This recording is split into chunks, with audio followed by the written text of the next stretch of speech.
Hello students, સમર્પણ education hub YouTube ચેનલમાં તમારું સ્વાગત છે. હું પ્રિયંકા પરમાર. આજે આપણે જે ગવર્મેન્ટમાંથી લેવાયેલી જે 12 સાયન્સની બાયોલોજીની જે બોર્ડની જે ફર્સ્ટ એક્ઝામ છે એના પેપરનું સોલ્યુશન કરવાના છે. ચલો સ્ટાર્ટ કરીએ પાર્ટ એ થી. તમારા જે 50 માર્કના MCQ રહેશે એમાં પહેલો પ્રશ્ન કયો છે? કોલમ એ અને 2 એને જોડવાનું છે. અહીંયા તમને કંઈક શું આપેલું છે તો કે આયુષ્ય આપેલું છે. કોનું? પતંગિયા, પોપટ અને કાચબાનું. તો તમારે એને ફાઇન્ડ આઉટ કરવાનું છે. એમાં પતંગિયું કેટલો સમય જીવે તો કે 1 થી 2 અઠવાડિયા જેટલું જીવે, એનું આયુષ્ય લાઈફ સ્પેન એટલી જ છે. પોપટ જે છે એનું કેટલું આયુષ્ય હશે તો કે 340 વર્ષનું આયુષ્ય હશે. અને કાચબાનું આયુષ્ય કેટલું હશે તો કે 100 થી 150 વર્ષ જેટલું એનું આયુષ્ય જોવા મળે છે. નેક્સ્ટ જોઈએ, ભ્રૂણજનન દરમિયાન યુગ્મનજ પહેલા શું પામે અને પછી શું પામે? તો પહેલા શું થશે તો કે કોષ વિભાજન થાય અને ત્યારબાદ કોષનું વિભેદીકરણ થાય. એટલે ઓપ્શન શું આવે? એ ઓપ્શન આવે, કોષ વિભાજન અને કોષ વિભેદીકરણ. નેક્સ્ટ, ગાય અને ઘેટા જેવા પ્રાઇમેટ ન હોય એવા સસ્તનોની અંદર પ્રજનન દરમિયાન જોવા મળતો જે ચક્રીય ફેરફાર છે એને શું કહેવામાં આવે તો કે પ્રાણીઓ જે પ્રાઇમેટ ન હોય એવા સસ્તન એમાં કયો આવે તો કે ઋતુકીય ઋતુચક્ર. આપણે મનુષ્યની અંદર કયા હશે તો કે માસિક ચક્ર, માસિક ઋતુચક્ર આવે. જ્યારે આમની અંદર કયો હશે? ઋતુકીય ઋતુચક્ર. એ પછી ચલ બીજાણુ સામાન્યતઃ કેવા હોય? જો ચલ આવે એટલે કેવું હશે? ચલિત હોય. ચલિત એટલે કે એક જગ્યાએથી બીજી જગ્યાએ જઈ શકે એવું. અને એની રચના કેવી હશે? સૂક્ષ્મદર્શી, માઇક્રોસ્કોપની અંદર જોઈ શકાય. એટલા માટે કેવું છે? સૂક્ષ્મદર્શી અને ચલિત રચના છે. આ ઓપ્શન આવશે. નીચે આપેલા જૂથો પૈકી અસંગત જૂથ દર્શાવતો વિકલ્પ પસંદ કરવાનો છે. કયો? તો કે અધોભૂસ્તરી ગ્રંથિલ અને કંદ. જે તમે ચેપ્ટરની અંદર ભણેલા છે, અધોભૂસ્તરી જમીનને સમાંતર વિકસતું હોય, ગ્રંથિલ ખોરાક સંગ્રહ કરે, કંદ હોય ખોરાકનો સંગ્રહ કરતું. જવાબ કયો હોય? ગાંઠામૂળી, અધોભૂસ્તર. અંતઃકલિકા શું પડે? જુદું પડે. અંતઃકલિકા વનસ્પતિ પ્રજનન કરે, શું કહે તો કે જુદું પડે. એટલા માટે અસંગત છે. એ પછી સફરજનની અંદર જે માતૃકોષ હોય એની રંગસૂત્રની સંખ્યા કેટલી અને જન્યુની રંગસૂત્રની સંખ્યા કેટલી? માતૃકોષ હંમેશા કેવું હોય? દ્વિકીય હોય. અર્ધીકરણ થાય એટલે જન્યુ કેવું બને? એકકીય બને. હવે આમાં જો કયું હશે તો કે 34 જેટલું શું હશે? માતૃની અંદર રંગસૂત્રની સંખ્યા હશે અને એની અડધી એટલે કઈ? 17. ઓપ્શન ડી આવે. 34 માતૃકોષમાં હશે અને 17 જેટલી જન્યુની અંદર હશે. આપેલ આકૃતિને સંલગ્ન વિકલ્પ પસંદ કરો. કઈ આવેલી છે? એક સદની વનસ્પતિ કારા આપેલી છે. કઈ વનસ્પતિ? એક સદની, એક જ સદન, એક જ ઘરમાં રહેતી. કઈ તો કે નર અને માદા પુષ્પ એક જ પેલું પર હોય ને આપણે એક સદની વનસ્પતિ કહીએ, એક ગૃહી વનસ્પતિ કહીએ. પરાગાશયની રચનામાં શું આવેલું હોય તો કે 4 ખૂણે ખાલી જગ્યા આવેલું હોય અને દરેક ખંડની અંદર શું જોવા મળે છે? તો પહેલું પરાગાશય કેવું? ચતુષ્કોણીય. ઘણીવાર આપણે ચતુષ્કોટરીય પણ આવે પણ અહીંયા મેચ નથી થતું. જુઓ, ચતુષ્કોણીય. લઘુ બીજાણુ ધાની ધરાવે અને લઘુ બીજાણુ એક કોટરની અંદર કેટલી તો કે 2 લઘુ બીજાણુ ધાની જોવા મળે. એટલે ઓપ્શન કયો આવશે? બી ઓપ્શન આવે. નીચે પૈકી કઈ રચના પરાગરજના આકર્ષક ભાત અને નકશીને બક્ષે છે? પરાગરજનું જે બાહ્ય આવરણ હોય એની રચના જરા માઇક્રોસ્કોપની અંદર જો ઘણીવાર આવું હોય તો આમાં ઉપરથી બહારની બાજુ આવું તમને પણ માઇક્રોસ્કોપમાં દેખાય. પરાગરજને જરા માઇક્રોસ્કોપમાં જો તો એને બહારની એ રચના જે છે અલગ અલગ પ્રકારની હોય છે, આકર્ષક લાગે. એટલા માટે પરાગરજને આકર્ષક ભાત કોણ બક્ષે તો કે બાહ્ય આવરણ બક્ષે છે. વિશિષ્ટ પ્રકારનું સ્થૂલન ધરાવતી નીચેના પૈકી કયા કોષોની લાક્ષણિકતા છે સ્થૂલન ધરાવવાનું? કયા આવે તો કે સહાયક કોષો. એ શું ધરાવે? યાદ કરો, અંડકોષ એની સાથે આવેલા 2 સહાયક કોષો વિશિષ્ટ પ્રકારનું સ્થૂલન ધરાવે છે. એ પછી ફલન વગર બીજ નિર્માણની ઘટના એને શું કહેવામાં આવે? ફલન વગર બીજ નિર્માણ થાય એટલે ફળનો જે વિકાસ થાય એને આપણે શું કહીએ? અફલિત ફળ વિકાસ. શું કહેવાય? અફલિત ફળ વિકાસ. શુક્રાશય રસ નીચેના પૈકી કયા દ્રવ્યોથી સમૃદ્ધ હોય? શુક્રાશય એના અંદરથી જે રસ નીકળે છે, જે આપણે જેને વીર્ય કહીએ, બરાબર, એ પ્રવાહીની અંદર શું આવેલું હશે? તો કે ફ્રુક્ટોઝ, કેલ્શિયમ અને અમુક પ્રકારના ઉત્સેચકો. એ સાથે સાથે વિટામિન સી પણ હોય થોડા પ્રમાણમાં. પશ્વફલન ઘટનાઓ માટેનો જે સાચો ક્રમ શું હશે? તો કે પહેલું યુગ્મનજ, બે યુગ્મ જોડાય, યુગ્મનજ બને, ફલિતાંડ બને. એ પછી શું થાય? તો કે એનું ફલિતાંડનું વિખંડન થાય, કોષો વિભેદન પામે અને મોરુલા, ઘણા બધા કોષો 8 કોષીય અવસ્થા, 32 કોષીય અવસ્થાનો જે મોરુલા બને. એની ફરતે ગર્ભકોષ્ઠ કોથળી આવે. એ ગર્ભકોષ્ઠ કોથળી સાથે પછી ક્યાં જાય? તો કે એન્ડોમેટ્રિયમ સ્તર પાસે આવે અને ત્યાં એનું સ્થાપન થાય, જેને આપણે ગર્ભધારણ થયું એવું કહેવાય. તો કયો ક્રમ આવે? પહેલો યુગ્મનજ, એનું વિખંડન થાય, મોરુલા અવસ્થા આવે, 8 થી 32 કોષો વાળી અવસ્થા, કોષીય અવસ્થા, ગર્ભકોષ્ઠ કોથળીનું નિર્માણ થાય અને ગર્ભ સ્થાપન થાય. ક્યાં થાય? તો કે એન્ડોમેટ્રિયમ સ્તર. એન્ડોમેટ્રિયમ સ્તર ક્યાં છે? તો કે માતાના ગર્ભાશયનો સૌથી અંદરનો સ્તર, એને આપણે એન્ડોમેટ્રિયમ સ્તર કહીએ. નેક્સ્ટ, નીચે પૈકી કયા અંતઃસ્રાવ સ્ત્રીઓની અંદર ફક્ત ગર્ભાવસ્થા દરમિયાન જ ઉત્પન્ન થાય? ફક્ત ગર્ભાવસ્થા દરમિયાન કયા કયા હશે? તો કે HGC, HPL અને રિલેક્સિન અંતઃસ્રાવ. રિલેક્સિન અંતઃસ્રાવ, જેને આપણે બીજું કયું નામ આપીએ? પ્રસૂતિ અંતઃસ્રાવ તરીકે પણ ઓળખવામાં આવે. ઘણીવાર અમુક ડોક્ટરો શું કરે છે? જ્યારે પ્રસૂતિ, જે યોનિ માર્ગ ખુલ્લો ના હોય, 9 મહિના પૂરા થઈ ગયા, પ્રસવનો ટાઈમ થઈ ગયો હોય, તો એમને રિલેક્સિનનું ઇન્જેક્શન, રિલેક્સિનની દવા આપે ને કુદરતી રીતે જો પ્રસૂતિ કરાવી હોય તો રિલેક્સિન અંતઃસ્રાવનું પ્રમાણ વધારે એને આપવામાં આવે. નીચે પૈકી અસંગત વિકલ્પ કયો છે? તો કે એન્ડોમેટ્રિયમ સ્તર, એના અંદરનું જે ગ્રંથીય સ્તર છે એ માયોમેટ્રિયમ, મધ્યનું અરેખિત સ્નાયુઓનું બનેલું છે, પેરીમેટ્રિયમ બાહ્ય જાડું સ્તર છે, કે આપેલ તમામ? 3 એ 3 અસંગત છે. શું આવે? 3 એ 3 અસંગત આવે. દૂધ શ્રવણ માટેનો સાચો પથ કયો છે? તો કે સ્તન ગ્રંથિ હોય, સ્તન ગ્રંથિની શું આવે પહેલા? તો કે સ્તન કુપિકા. સ્તન કુપિકા હોય એમાંથી ક્યાં જાય? તો કે સ્તન નલિકામાં જાય. સ્તન નલિકામાંથી સ્તન વાહિનીમાં જાય. સ્તન વાહિનીમાંથી ક્યાં હોય? તો કે સ્તન તુંબિકાની અંદર જાય અને ત્યાંથી પછી દુગ્ધ વાહિની નિપલ દ્વારા બહાર નીકળે છે. એટલે ઓપ્શન કયો આવે? બી ઓપ્શન આવે. સામાન્ય પ્રજનન ક્ષમતા માટે ઓછામાં ઓછા 60% શુક્રકોષો કેવા હોવા જોઈએ અને 40% શુક્રકોષો કેવા હોવા જોઈએ? અને ખબર છે, શુક્રકોષો 60% શુક્રકોષો સામાન્ય આકાર અને સામાન્ય કદ ધરાવતા હોવા જોઈએ અને 40% કેવા હોવા જોઈએ? તો કે શક્તિશાળી હલનચલન, તો જે યોનિ માર્ગની અંદર ઇસ્થમસ ચુંબકીય જોડાણ ત્યાં જઈ શકે અને ફલન થઈ શકે. બરાબર, એટલે શું આવે? ઓપ્શન સામાન્ય આકાર અને કદ અને શક્તિશાળી હલનચલન. અંડકોષની કઈ રચના અન્ય શુક્રકોષને પ્રવેશને અટકાવે? એક શુક્રકોષ આવી ગયું, ફલન થઈ ગયું, બીજા શુક્રકોષને આવવા માટે કઈ રચના અટકાવે છે? તો કે અંડકોષ હોય એની ફરતે આવેલું અંડપડ, જેને આપણે શું કહીએ? કોરોના ઝોના પેલ્યુસિડા. અને પછી શું આવે? તો કે કોરોના રેડિયેટા આવે. કયો અટકાવે છે? તો કે ઝોના પેલ્યુસિડા.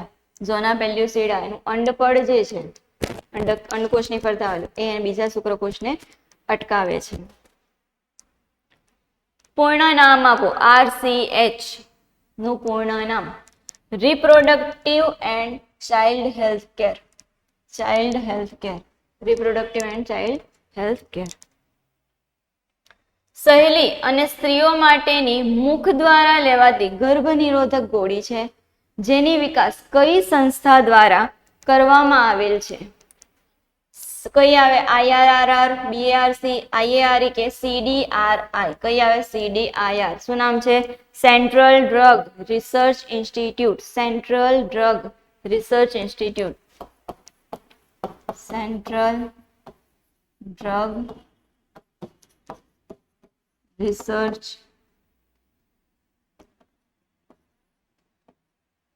ઇન્સ્ટિટ્યૂટ એના દ્વારા બનાવવામાં આવે છે. એક દંપતી 2 સંતાન ધરાવે છે. હવે તેઓ વધારે સંતાન કે ગર્ભધારણની ઈચ્છા રાખતા નથી, તો એમના માટે ગર્ભ નિરોધક તરીકે પદ્ધતિ તરીકે કઈ યોગ્ય છે? તો સૌથી બેસ્ટ, એમ તો બીજા આપણે ઘણી બધી હોય, પણ સૌથી બેસ્ટ તરીકે આપણે કહીએ કે ભૂલથી પણ ના ગર્ભધારણ થાય એના માટે શું કરાવવું હોય? તો કે વંધીકરણ, નસબંધીની ક્રિયા પુરુષ અને સ્ત્રીની અંદર, પુરુષમાં કરાવો તો સ્ત્રીમાં, નસબંધીની ક્રિયા વંધીકરણ કરાવવામાં આવે. નીચે પૈકીના કયા જાતીય સંક્રમિત રોગ STDs નું જો વહેલા નિદાન કરવામાં આવે તો યોગ્ય સારવાર, સંપૂર્ણપણે એની સારવાર મળી શકે, તો એ સાધ્ય છે જો વહેલું ખબર પડે તો.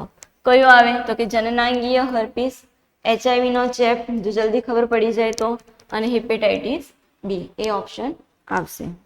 એ પછી નેક્સ્ટ જોઈએ,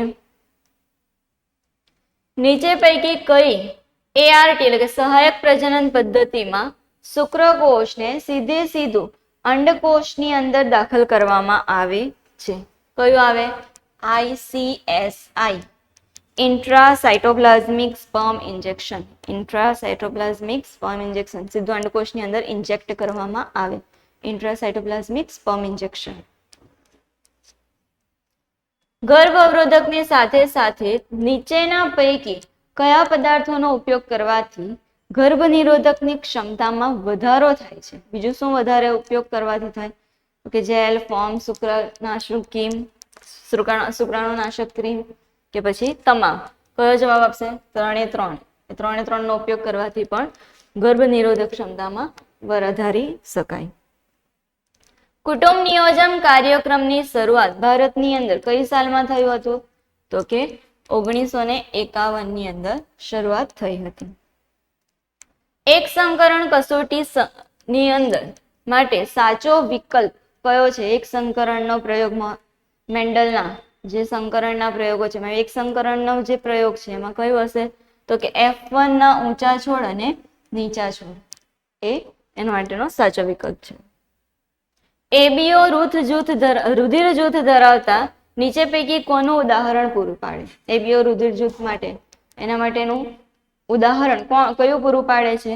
કયું? તો કે સહપ્રભાવિતા, બહુવૈકલ્પિક કારકો, અપૂર્ણ પ્રભુતા કે A અને B બંને? તો કયા આવે? સહપ્રભાવિતા અને બહુવૈકલ્પિક કારકો, A અને B બંને ઓપ્શન આવશે. નેક્સ્ટ, આનુવંશિકતાનો રંગસૂત્રીયવાદ કોણે આપ્યો હતો? દ્રવિસ, કોરેન્સ અને શેમાર્ક, થોમ્સન હન્ટ મોર્ગન, સટન અને બાઉરી કે ગ્રેગર મેન્ડલ? કોણે આપેલું? સટન અને બાઉરીએ આનુવંશિકતાનો રંગસૂત્રીયવાદ આપેલો છે. નેક્સ્ટ, વંશાવલી પૃથ્થકરણમાં સંબંધીઓ સાથે મૈથુન એટલે કે સમરક્ત મૈથુન માટેની કયો સંકેત ઉપયોગમાં લેવામાં આવે છે? કયો આવે? આ, એ ઓપ્શન આવશે. આ એ ઓપ્શન આવશે. પ્લિયોટ્રોપી માટે આપેલા વિધાનોનો અભ્યાસ કરો અને તેમાંથી સંગત વિધાનો જે છે એના માટેનો સાચો વિકલ્પ પસંદ કરવાનો છે. કયા છે? ફિનાઇલ કીટોન્યુરિયા એ રોગ પ્લિયોટ્રોપીનું ઉદાહરણ છે. બીજું છે પ્લિયોટ્રોપીની અંદર લક્ષણો સામાન્ય રીતે 3 અથવા વધુ જનીનો દ્વારા નિયંત્રિત થાય છે. બરાબર છે, સાચું છે.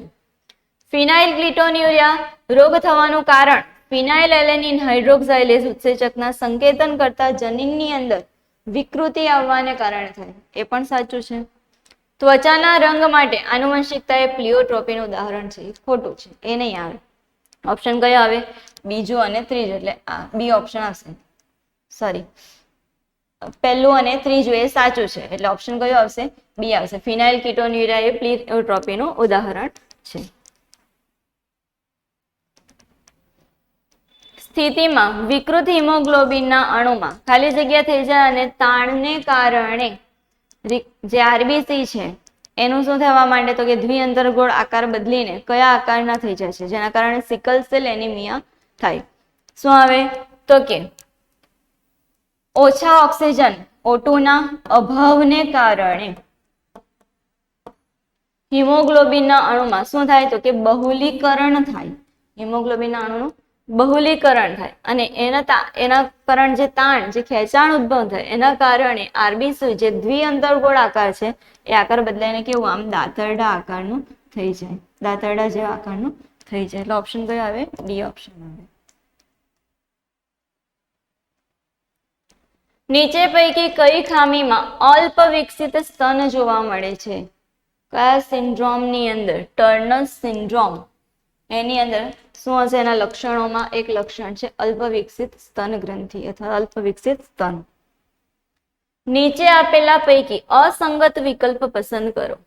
કોઈ હવે બેક્ટેરિયોફેજ લેમ્ડા 48,502 બેઝ જોડ ધરાવે. બેક્ટેરિયોફેજ થીટા ગુણ્યા 174 એ 5,386 ન્યુક્લિયોટાઇડ ધરાવે છે. ત્રીજો ઓપ્શન છે મનુષ્યની અંદર દ્વિકીય આવે 3.3 ગુણ્યા 10⁹ ઘાત જેટલી બેઝ જોડ 3.3 ગુણ્યા 10⁹ ઘાત જેટલી બેઝ પેર તો બરાબર છે પણ દ્વિકીય નથી એટલે ઓપ્શન કયો આવે? અસંગત આ છે. આપેલ આકૃતિ માટે સાચો વિકલ્પ પસંદ કરો. જો તમને સેન્ટ્રલ ડોગમાં મધ્યસ્થ પ્રસ્થાપિત પ્રણાલી આપી છે. શું થાય? અહીંયા ડીએનએ નું સ્વયંજનન થાય. ડીએનએ નું સ્વયંજનન થાય પછી અહીંયા શું બંધ થાય? તો કે પ્રત્યાંકનની ક્રિયા થાય. પ્રત્યાંકન કરીને એમઆરએનએ બનાવે. એના અનુરૂપ એમઆરએનએ નું શું થાય? તો કે ભાષાંતરણ થાય. ભાષાંતરણ થઈને શું બનાવે? તો કે પ્રોટીન બનાવે છે. તો પહેલા જવાબ શું આવે? તો કે વાય જે છે એ શું છે? વાય ભાષાંતરણ છે. અને ઝેડ અહીંયા ઝેડ શું છે? તો કે મધ્યસ્થ પ્રસ્થાપિત પ્રણાલી જેને આપણે શું કહીએ? સેન્ટ્રલ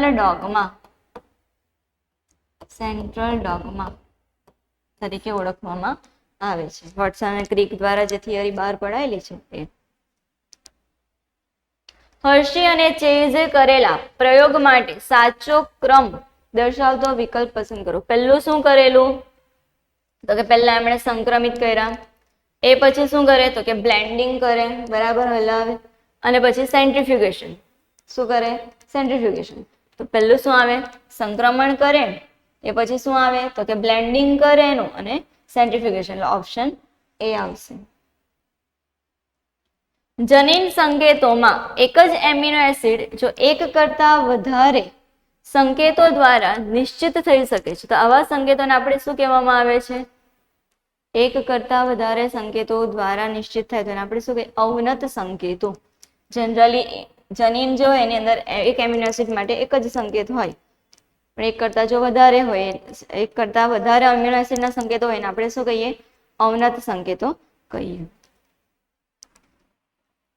ભાષાંતરણ એકમમાં યુટીએ નું સ્થાન કયું છે? ફક્ત એસ છેડે પ્રારંભિક સંકેત પહેલા હોય અથવા તો 5' છેડે પ્રારંભિક સંકેત પહેલા હોય, 5' છેડા પર પ્રારંભિક સંકેત પહેલા જોવા મળે અને 3' છેડા પર સમાપ્તિ સંકેત પછી, એમ બંને પર જોવા મળે. 5' છેડા પર જ્યારે આમ તમારી શૃંખલા બની હોય ચીપિયો જેવો આકારનું બને ત્યારે અહીંયા જે ટેમ્પલેટ શૃંખલા બને છે એક 5' છેડે બને, એક 3' છેડે. 5' છેડે ક્યાં? તો કે પ્રારંભિક સંકેત આવે તે પહેલા અને 3' છેડા પર સમાપ્તિ સંકેત પૂરું થાય પછી. પ્રારંભિક સંકેત કયો? મિથિયોનિન માટે AUG છે અને સમાપ્તિ સંકેત કયા છે? તો કે UAG, UGA અને UAA. એ ત્રણ કેવા છે? સમાપ્તિ સંકેતો, અર્થહીન સંકેતો પણ કહી શકાય. હ્યુમન જીનોમ પ્રોજેક્ટની અંદર હ્યુમન જીનોમ એ કેટલી બેઝ જોડ ધરાવે છે? કેટલી બેઝ જોડ ધરાવે છે? તો કે 3,164.7 મિલિયન જેટલી બેઝ જોડ ધરાવે છે. VNTR ના કદમાં જો પરિવર્તન થતું રહે તો એના કદ માટેનો સાચો વિકલ્પ કયો છે? VNTR variable number of tandem repeat. Variable number tandem repeat જે સતત નંબરો જો બેઝ પેર જે છે એ સતત રિપીટ થતી હોય એના માટેનો સાચો વિકલ્પ કયો આવે? તો કે 0.1 થી 20 kb જેટલું જે રિપીટ થતું રહે છે. ન્યુક્લિયોઝોમ માટે નીચેના પૈકી શું સાચું છે? કે ડીએનએ કેવું છે? ઋણ બીજભારિત છે, બરાબર. હિસ્ટોન કેવું હશે તો કે ધન વીજભારિત. ઓક્ટામર, હિસ્ટોન ઓક્ટામર કેવું છે ધન વીજભારિત, પણ સાચું છે. અને એની સાથે વીંટળાઈને ઓક્ટામર સાથે હિસ્ટોન જે છે ઓક્ટામર સાથે વીંટળાઈને એક રચના બનાવે છે. તો કયો ઓપ્શન આવે? આ ઋણ વીજભારિત ડીએનએ. ડીએનએ ધન વીજભારિત નથી, બરાબર. કોષ કેન્દ્રની અંદર દોરી જેવી રંગીત એ પણ નહીં આપણે લઈ શકીએ, અને આપેલ તમામ પણ નહીં આવે. એટલે કયો આવે? ઋણ વીજભારિત ડીએનએ છે, ધન વીજભારિત હિસ્ટોન હશે, અને ઓક્ટામર 8 રચના જે જોડાઈને એની ફરતે આમ આખું વીંટળા જેવી રચના બનશે અને એક રચના બનાવે, સૂક્ષ્મ રચના બનાવે છે, ન્યુક્લિયોઝોમ. બોગનવેલના કંટક અને કુકરબીટાના પ્રકાંડ સૂત્ર એના માટેનું, એ શેના માટેના ઉદાહરણ છે? કયા હોઈ શકે? તો કે સમમૂલક અંગો. સમમૂલક અંગો એ કયા આવી શકે? સમમૂલક અંગો એટલે શું? તો કે જેને આપણે રચના સદૃશ, રચનાની દ્રષ્ટિએ સરખા પણ કાર્યની દ્રષ્ટિએ કેવા? જુદા. તેને આપણે સમમૂલક અથવા રચના સદૃશ અંગો કહીએ. અને એનો જે ઉદ્વિકાસ હશે કેવો હોય? અપસારી પ્રકારનો હોય. એટલે ઓપ્શન કયો આવે? બી ઓપ્શન આવશે, સમમૂલક અંગો અને અપસારી ઉદ્વિકાસ. ડાર્વિનના ઉદ્વિકાસના 2 ચાવીરૂપ ખ્યાલો માટે સાચો વિકલ્પ કયો હશે? તો કે શાખાકીય અવતરણ અને પ્રાકૃતિક પસંદગી. કોનું છે? ડાર્વિનના ઉદ્વિકાસ માટે છે શાખાકીય. આખી શાખા જે બને છે કે એક સંતતિ એમાંથી બીજી બને, બીજામાંથી ત્રીજી, ત્રીજામાંથી પાછી 2, શાખા જેવી બને, તે પ્રાકૃતિક પસંદગી એટલે શું? તો કે છે ને કે જે ગમે એવી બદલાતી પરિસ્થિતિમાં પણ ટકી રહે એની પ્રકૃતિ દ્વારા પસંદગી થાય. ગમે એવું વાતાવરણ ચેન્જ આવે, ગમે એવી પરિસ્થિતિ આવે, એમાં જો જે તે સજીવ ટકી રહે તો એ ટકે રહે એના માટે જેને આપણે ચિરંજીવી છે એવું કહી શકીએ, તો એ પ્રાકૃતિક પસંદગીની અંદર આવે. કોણ આવે? ડાર્વિનના ઉદ્વિકાસના એ ચાવીરૂપ ખ્યાલો છે. કોના મત મુજબ બધા જ વૈકલ્પિક કારકોની આવૃત્તિઓનો સરવાળો એક જ છે? કોણે આવું કીધું? તો કે હાર્ડી વેનબર્ગ. હાર્ડી વેનબર્ગના સિદ્ધાંતમાં એણે કંઈક આવું કીધું હોય કે a પ્લસ બી આખાનો સ્ક્વેર, એનું કંઈક સૂત્ર પાડેલું હતું કે a square plus 2ab plus B square. Maths આવી ગયું કે અહીંયા એણે એવું લખેલું a square plus 2ab plus B square બરાબર 1. આવું કંઈક એણે કીધું હતું. કોણે? તો કે હાર્ડી વેનબર્ગે. એણે શું કીધું? તો કે દરેક આવૃત્તિ હોય એનો સરવાળો છેલ્લે કેટલો મળે? 1 મળે. માનવ ઉત્ક્રાંતિના અભ્યાસમાં નીચે પૈકી કોના મગજનું કદ 900 સીસી જેટલું હતું? ઉદ્વિકાસમાં જેમ જેમ ઉદ્વિકાસ થયો, માનવ, એપમાનવ, હોમોસેપિયન્સ ધીમે ધીમે જેમ આવતા ગયા તેમ કોનો આવે? પહેલો ઓસ્ટ્રેલિયોપિયન્સ, હોમો ઇરેક્ટસ, હોમોસેપિયન્સ કે હોમો હેબિલસ. કોણ આવે? હોમો ઇરેક્ટસ, જેનો કદ મસ્તિષ્ક કદ કેટલું હતું? મગજનું કદ હોમો ઇરેક્ટસનું 900 સીસી જેટલું હતું. ડાર્વિને ફ્રિન્જ નીચે પૈકી કઈ ઘટનાનું એક ઉત્તમ ઉદાહરણ છે? ડાર્વિન ફ્રિન્જ માટે એણે કયું આવેલું કે કઈ ઘટના માટેનું એક ઉત્તમ ઉદાહરણ આપેલું છે? તો કે અનુકૂલિત પ્રસરણ. અનુકૂલિત પ્રસરણ એ ડાર્વિન ફ્રિન્જ દ્વારા આપવામાં આવેલું ઉત્તમ ઉદાહરણ છે. ઉત્ક્રાંતિવાદના પિતા તરીકે કોને ઓળખવામાં આવે? તો કે ચાર્લ્સ ડાર્વિન. કોણ આવે? Charles Darwin. મોટી વિકૃતિ માટે એક પગલું એટલે શું? મોટી વિકૃતિ જનીનની અંદર જે વિકૃતિ આવે, ઘણું બધું ઉદ્વિકાસ થઈ જાય, તો વિકૃતિ માટે સ્ટેપ કયું આવે? સેલ્ટેશન. કયો શબ્દ આવે? સેલ્ટેશન. આપેલ કોલમની સાચી જોડ દર્શાવતો વિકલ્પ શોધવાનો છે. શું આવેલું? આંખના અક્ષો, ઇન્ટરફેરોન, મૂત્રજનન માર્ગ. આંખના ચક્ષુ, ઇન્ટરફેરોન, મૂત્રજનન માર્ગ. એની સામે કંઈક આ રીતેના કે શારીરિક અંતરાય છે, કોષાંતરીય અંતરાય, દેહધાર્મિક અંતરાય છે કે કોષરસીય અંતરાય છે. કયું આવે? આંખોના જે ચક્ષુ છે એમાં કયું આવે? તો કે દેહધાર્મિક અંતરાય આવે. ઇન્ટરફેરોન પ્રોટીન જે છે એમાં શું આવે? તો કે શારીરિક અંતરાય આવશે. અને મૂત્રજનન માર્ગ જે છે એની અંદર શું આવે? તો કે કોષરસીય અંતરાય એ આવશે. નેક્સ્ટ જોઈએ.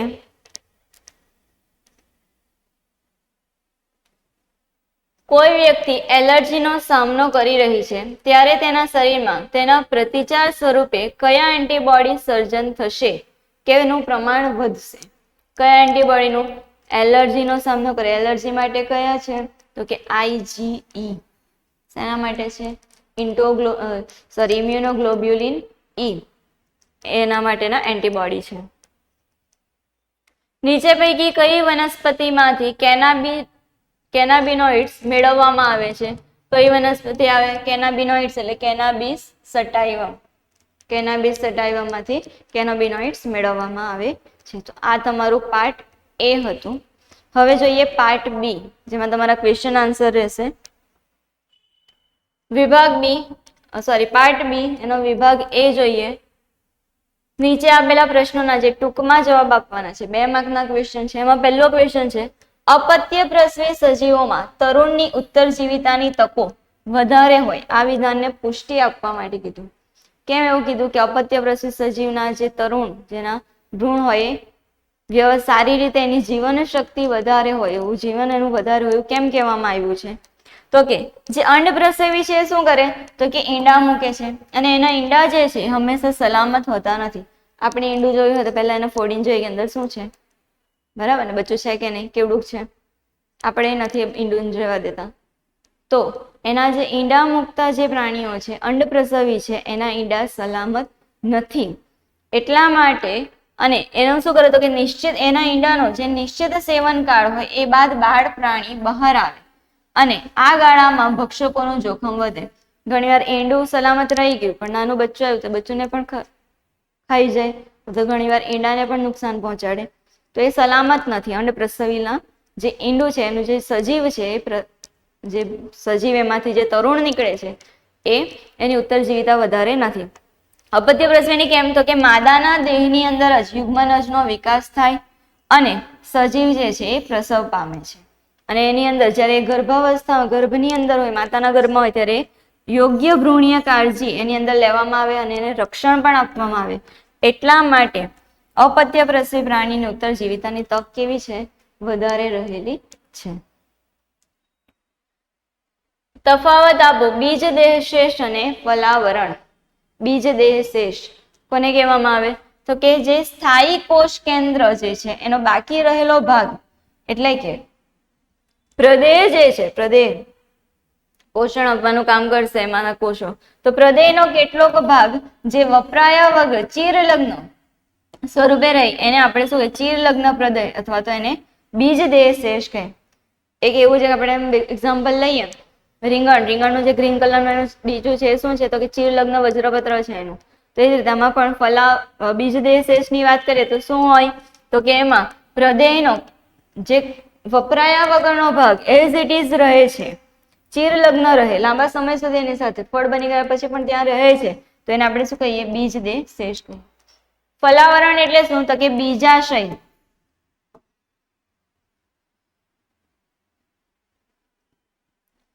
આ જે સ્ત્રીકેસર છે એનો બીજાશય છે, તો બીજાશયનો આ જે ભાગ છે એ શું બને?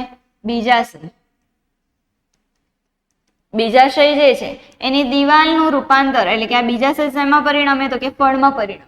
અને ફળ એટલે બીજાશયની બહારનું બીજાશયની જે દિવાલ હતી શેના તરીકે ઓળખાય? તો કે ફળ બની ગયું એટલે ફલાવરણ. શેના તરીકે ઓળખાય?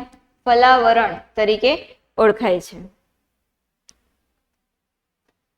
પુષ્પોમાં સ્વપરાગનયનમાં અવરોધ ઉભો કરવા માટે કોઈ પણ 2 પ્રયુક્તિઓ જણાવો. પુષ્પની અંદર સ્વપરાગનયનને અટકાવવા માટે શું હોઈ શકે એની પ્રયુક્તિ? તો કે કેટલીક જાતિની અંદર પરાગરજની મુક્તિ અને પરાગાસનની ગ્રહણ ક્ષમતાનો સમય એક નથી હોતો. જો એક જ સમય હોય, જે આપણે મનુષ્યની વાત કરીએ તો અંડકોષ જે છે, અંડપાત થાય, અંડકોષ જ્યારે અંડવાહિની ઇસ્થમસ ચુંબકીય જોડાણ પાસે આવે એ જ સમયે જો શુક્રકોષ ત્યાં એની સાથે આવે તો જ ફલન થશે. શુક્રકોષ પહેલા પહોંચી જાય અને અંડકોષ પછીથી આવે તો પણ ફલન થતું નથી. એટલે બંનેનો એક યોગ્ય ટાઈમ હોવો જોઈએ. તો આમાં શું કીધું કે કેટલીક જાતિઓની અંદર પરાગરજ પણ મુક્ત થાય છે, પણ પરાગાસન જે છે એને ગ્રહણ, દરેક પરાગરજને ગ્રહણ નથી કરતી. એની પાસે ગ્રહણ ક્ષમતા હોય તો અમુક સમયે જ એને ગ્રહણ કરે છે. તો એ ગ્રહણ ક્ષમતા હોતી નથી. તો પરાગરજ મુક્ત થાય તે પહેલા પરાગાસન ગ્રહણશીલ બની જાય. જ્યારે પરાગરજ જો તો મુક્ત થઈને આવે એ પહેલા જ પરાગાસન કેવું થઈ જાય? ગ્રહણશીલ બની જાય. પછી પરાગરજ આવે તો ફલન થવાની શક્યતા રહેતી નથી. ઉદાહરણ તરીકે શું છે? તો કે સૂર્યમુખી. કેટલીક વનસ્પતિની અંદર પરાગરજ મુક્ત થાય તેના ઘણા સમય પહેલા જ પરાગાસન કેવું થઈ જાય? ગ્રહણશીલ બની ગયું છે. આપણે વાત કરીએ તો સૂર્યમુખી સાથે બીજું કયું? પામ્સ. બીજું છે કેટલીક જાતિઓની અંદર પરાગાશય અને પરાગાસન બંને કેવા હોય? જુદા જુદા સ્થાને. પરાગાશય જુદું હોય અને પરાગાસન બંને અલગ અલગ સ્થાને હોય. એટલા માટે પરાગરજ જે છે એ તે જ પુષ્પની અંદર પરાગાસનના સંપર્કમાં આવતી નથી. આમ સાથે સાથે હોય. અહીંયા ધારો કે પુંકેસર છે અને અહીંયા ધારો કે સ્ત્રી કેસર છે, માની લો, બરાબર. તો એક જ પુષ્પની પરાગરજ અહીંયા આવી શકે, પણ એક જગ્યાએ પુંકેસર હોય અને બીજી જગ્યાએ સ્ત્રી કેસર હોય તો બંનેના ભેગા મળતા નથી. તો સ્વફલનની પેલું અટકી જાય. ઉદાહરણ તરીકે લઈએ પ્રિમ્યુલા. ત્રીજું છે સ્વસંગતતા. સ્વસંગતતા શું છે? એ પણ એક જનીનિક ક્રિયાવિધિ છે. સ્વસંગતતા શું છે? એક જનીનિક ક્રિયાવિધિ. જેમાં શું થાય? તો કે એક જ પુષ્પ કે એક જ છોડના બે પુષ્પ વચ્ચે શું કરવાય? તો કે પરાગનયનને અટકાવવામાં આવે છે. એની રીતે એના માટે શું કરાય? તો કે સ્ત્રી કેસરના પરાગાસન પર પરાગરજનું અંકુરણ અને પરાગનલિકાના વિકાસને અવરોધવામાં આવે. જો પરાગરજની પરાગનલિકા જ નહીં વિકસશે તો એનામાં આવેલા જે નરજન્યુ છે એ નરજન્યુ કેવી રીતે અંડકોષની અંદર દાખલ થાય? બરાબર. એટલે પરાગનલિકાનો વિકાસ જ અટકાવી દે. તો આને આપણે શું કહીએ? આમ અંતઃસંવર્ધન તરીકે પણ અટકાવાય એવું પણ કહી શકાય. ઉદાહરણ તરીકે છે માલવા વનસ્પતિની અંદર આ કરી શકાય. શુક્રકોષની નામ નિર્દેશિત આકૃતિ રચના શું છે? તો કે આ એનું શુક્રકોષનો જે અગ્રભાગ એને આપણે શું કહીએ? શુક્રાગ્ર. શુક્રકોષનો અગ્રભાગ એને કે શું કહેવાય? શુક્રાગ્ર. અગ્રભાગને શું કહેવાય? શુક્રાગ્ર. મધ્ય ભાગ થયા આ મધ્ય ભાગ છે અને આ કયો છે? તો કે પૂંછડી વાળો ભાગ છે. મધ્ય ભાગ વાળો અને શીર્ષ વાળો ઉપરનો જે ભાગ છે જોડતો ભાગને શું કહેવાય? ગ્રીવા કહેવામાં આવે. મધ્ય ભાગની અંદર શું આવેલા છે? તો કે કણાભ સૂત્ર આવેલા છે. કણાભ સૂત્ર એટલે શું? તો કે ઉર્જા, શક્તિનો સ્ત્રોત છે. શેના માટે શક્તિ આપે? તો કે તરવા માટે. યોનિમાર્ગમાં તો જ હલનચલન કરીને ઇસ્થમસ ચુંબકીય જોડાણ સુધી જઈ શકે. ફરતે શું આવેલું છે? તો કે કોષરસ સ્તર આવેલું છે. શું આવેલું છે? રસ સ્તર એટલે એનું કોષરસ સ્તર આવેલું છે. એના શીર્ષ વાળા ભાગમાં જે કોષ કેન્દ્ર વાળો ભાગ હશે એમાં શું હશે? તો કે રંગસૂત્રીય દ્રવ્ય હશે. ક્યાં? કોષ કેન્દ્રની અંદર રંગસૂત્રીય દ્રવ્ય આવેલું હશે. જાતીય સંક્રમણને રોકવા માટે કયા નિયમો પાડવા જોઈએ? એસટીડીએસ ને રોકવા માટે કયા નિયમો પાડવા જોઈએ? તો કે અજાણ્યા વ્યક્તિ અથવા અજાણ્યા વ્યક્તિ સાથે અથવા તો ઘણા બધા વ્યક્તિઓ, ઘણા બધા સાથીઓ સાથે જાતીય સંબંધ ટાળવો જોઈએ. બીજું, સમાગમ દરમિયાન હંમેશા શેનો ઉપયોગ કરવામાં આવે? તો કે નિરોધનો ઉપયોગ કરવો જોઈએ. બીજું શું લાગે? તો કે શંકાજનક લાગતા કિસ્સામાં ડોક્ટરનો સંપર્ક કરવો જોઈએ. કંઈક શંકા હોય, ચેપ લાગવાનો ભય હોય ત્યારે ડોક્ટરનો સંપર્ક કરવો જોઈએ. અને ચેપ કે રોગનું નિદાન થાય એની સંપૂર્ણ સારવાર કરાવવી જોઈએ. સંપૂર્ણ રીતે એનું વ્યવસ્થિત નિદાન કરાવીને એની સારવાર કરાવવામાં આવે તો એ અટકાવી શકાય. ઉદાહરણ તરીકે લઈએ તો કે હિપેટાઇટિસ બી, જનનાંગીય હર્પીસ અને HIV ચેપ સિવાયના જે અન્ય રોગોનું જો વહેલા નિદાન થઈ જાય અને તો એને યોગ્ય સારવાર મળે તો એને આપણે શું સંપૂર્ણપણે મટી શકે છે. જો યોગ્ય સારવાર આપવામાં આવે તો એ મટી શકે. પોઈન્ટ મ્યુટેશન એટલે શું? ઉદાહરણ આપો. પોઈન્ટ મ્યુટેશનનું શ્રેષ્ઠ ઉદાહરણ છે બીટા ગ્લોબિન શૃંખલા. એના માટેના જે જનીનની અંદર એક બેઝ જોડમાં પરિવર્તનને કારણે શું થાય? તો કે બીટા ગ્લોબિન શૃંખલામાં એમિનો એસિડ, કયો એમિનો એસિડ? ગ્લુટામેટ એમિનો એસિડની જગ્યાએ શું આવી જાય? વેલાઇન એમિનો એસિડ આવી જાય. ગ્લુટામેટ એમિનો એસિડની જગ્યાએ વેલામિન આવી જાય. તો એના કારણે કયો રોગ થાય? સિકલ સેલ એનિમિયા રોગ થાય છે.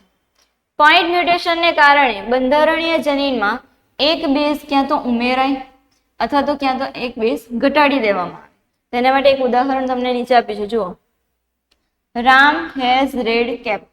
આવા ત્રણ હવે આપણા જે ત્રિઅક્ષરી સંકેતો છે એમિનો એસિડ માટેના, તો અહીંયા ત્રિઅક્ષરી આપેલા છે. જો અહીંયા માની લો અહીંયા શું કર્યું તો કે રામ હેઝ અહીંયા બી એક શબ્દ ઉમેર્યો તો આખું એક કેવું બની ગયું અર્થહીન સંકેત બની ગયો. જો અહીંયા બે અક્ષર ઉમેરવામાં આવે તો પણ એ પણ કેવું થઈ જાય અર્થહીન બની જાય. હવે અહીંયા મેં આખું ત્રિઅક્ષરી સંકેત જ બનાવી દઉં તે કંઈક અલગ જ અર્થ નીકળે. શું અર્થ તો કે Ram has big red cap. આના જેવું થયું કે ગ્લુટામેટ હતું એની જગ્યા કયો આવી ગયો વેલાઇન આવી ગયું સિકલ સેલ એનિમિયા. એ જ તમને સમજાવવા માટે કર્યું છે કે આવી રીતે જો કંઈક એક અક્ષર બદલાઈ જાય ક્યાં ઘટી જાય ક્યાં વધી જાય અથવા કોઈ આખું એક નવું સંકેત જ આવી જાય તો એ શું કરે તો કે વિકૃતિ લાવી શકે. જો પ્રત્યાંગન એકમમાં સાંકેતન શૃંખલાના અનુક્રમો કયા દર્શાવેલા છે તો કે ATGCAT આ ડીએનએ માટેના શૃંખલા એના પર mRNA માટે કયા હશે તો જો ડીએનએ હોય તો એડેનિન થાઇમિન ગ્વાનિન સાઇટોસિન આવે. આરએનએ હોય તો શું આવે એડેનિન યુરેસિન સાઇટોસિન અને ગ્વાનિન. શું હશે એ સાથે હોય તો શું આવે થાઇમિન. ડીએનએ હોય તો થાઇમિન આમાં શું આવશે યુ. ટી હોય તો થાઇમિન એ. સી છે તો શું આવે જી. એ સાથે પાછું યુ. ટી સાથે એ. જી સાથે શું હશે સાઇટોસિન આવે. સાઇટોસિન સાથે ગ્વાનિન. એડેનિન છે તો યુરિડિન. થાઇમિન છે તો એડેનિન. ગ્વાનિન છે તો શું આવે સાઇટોસિન આવે. સાઇટોસિન હોય તો પાછું ગ્વાનિન. પાછું U. A C G U. T છે એટલે શું આવે થાઇમિન. ટી છે શું આવે તો કે એડેનિન આવે. સાઇટોસિન આવે. ગ્વાનિન યુરિડિન એડેનિન આવે. સાઇટોસિન અને ગ્વાનિન. શું બને 5 ડેઝ 3 ડેઝ. આ શું બન્યું mRNA અથવા તમે કહો RNA ની એક આવી શૃંખલા બને. અનુકૂલિત પ્રસરણનું એક ઉદાહરણ આપવાનું છે.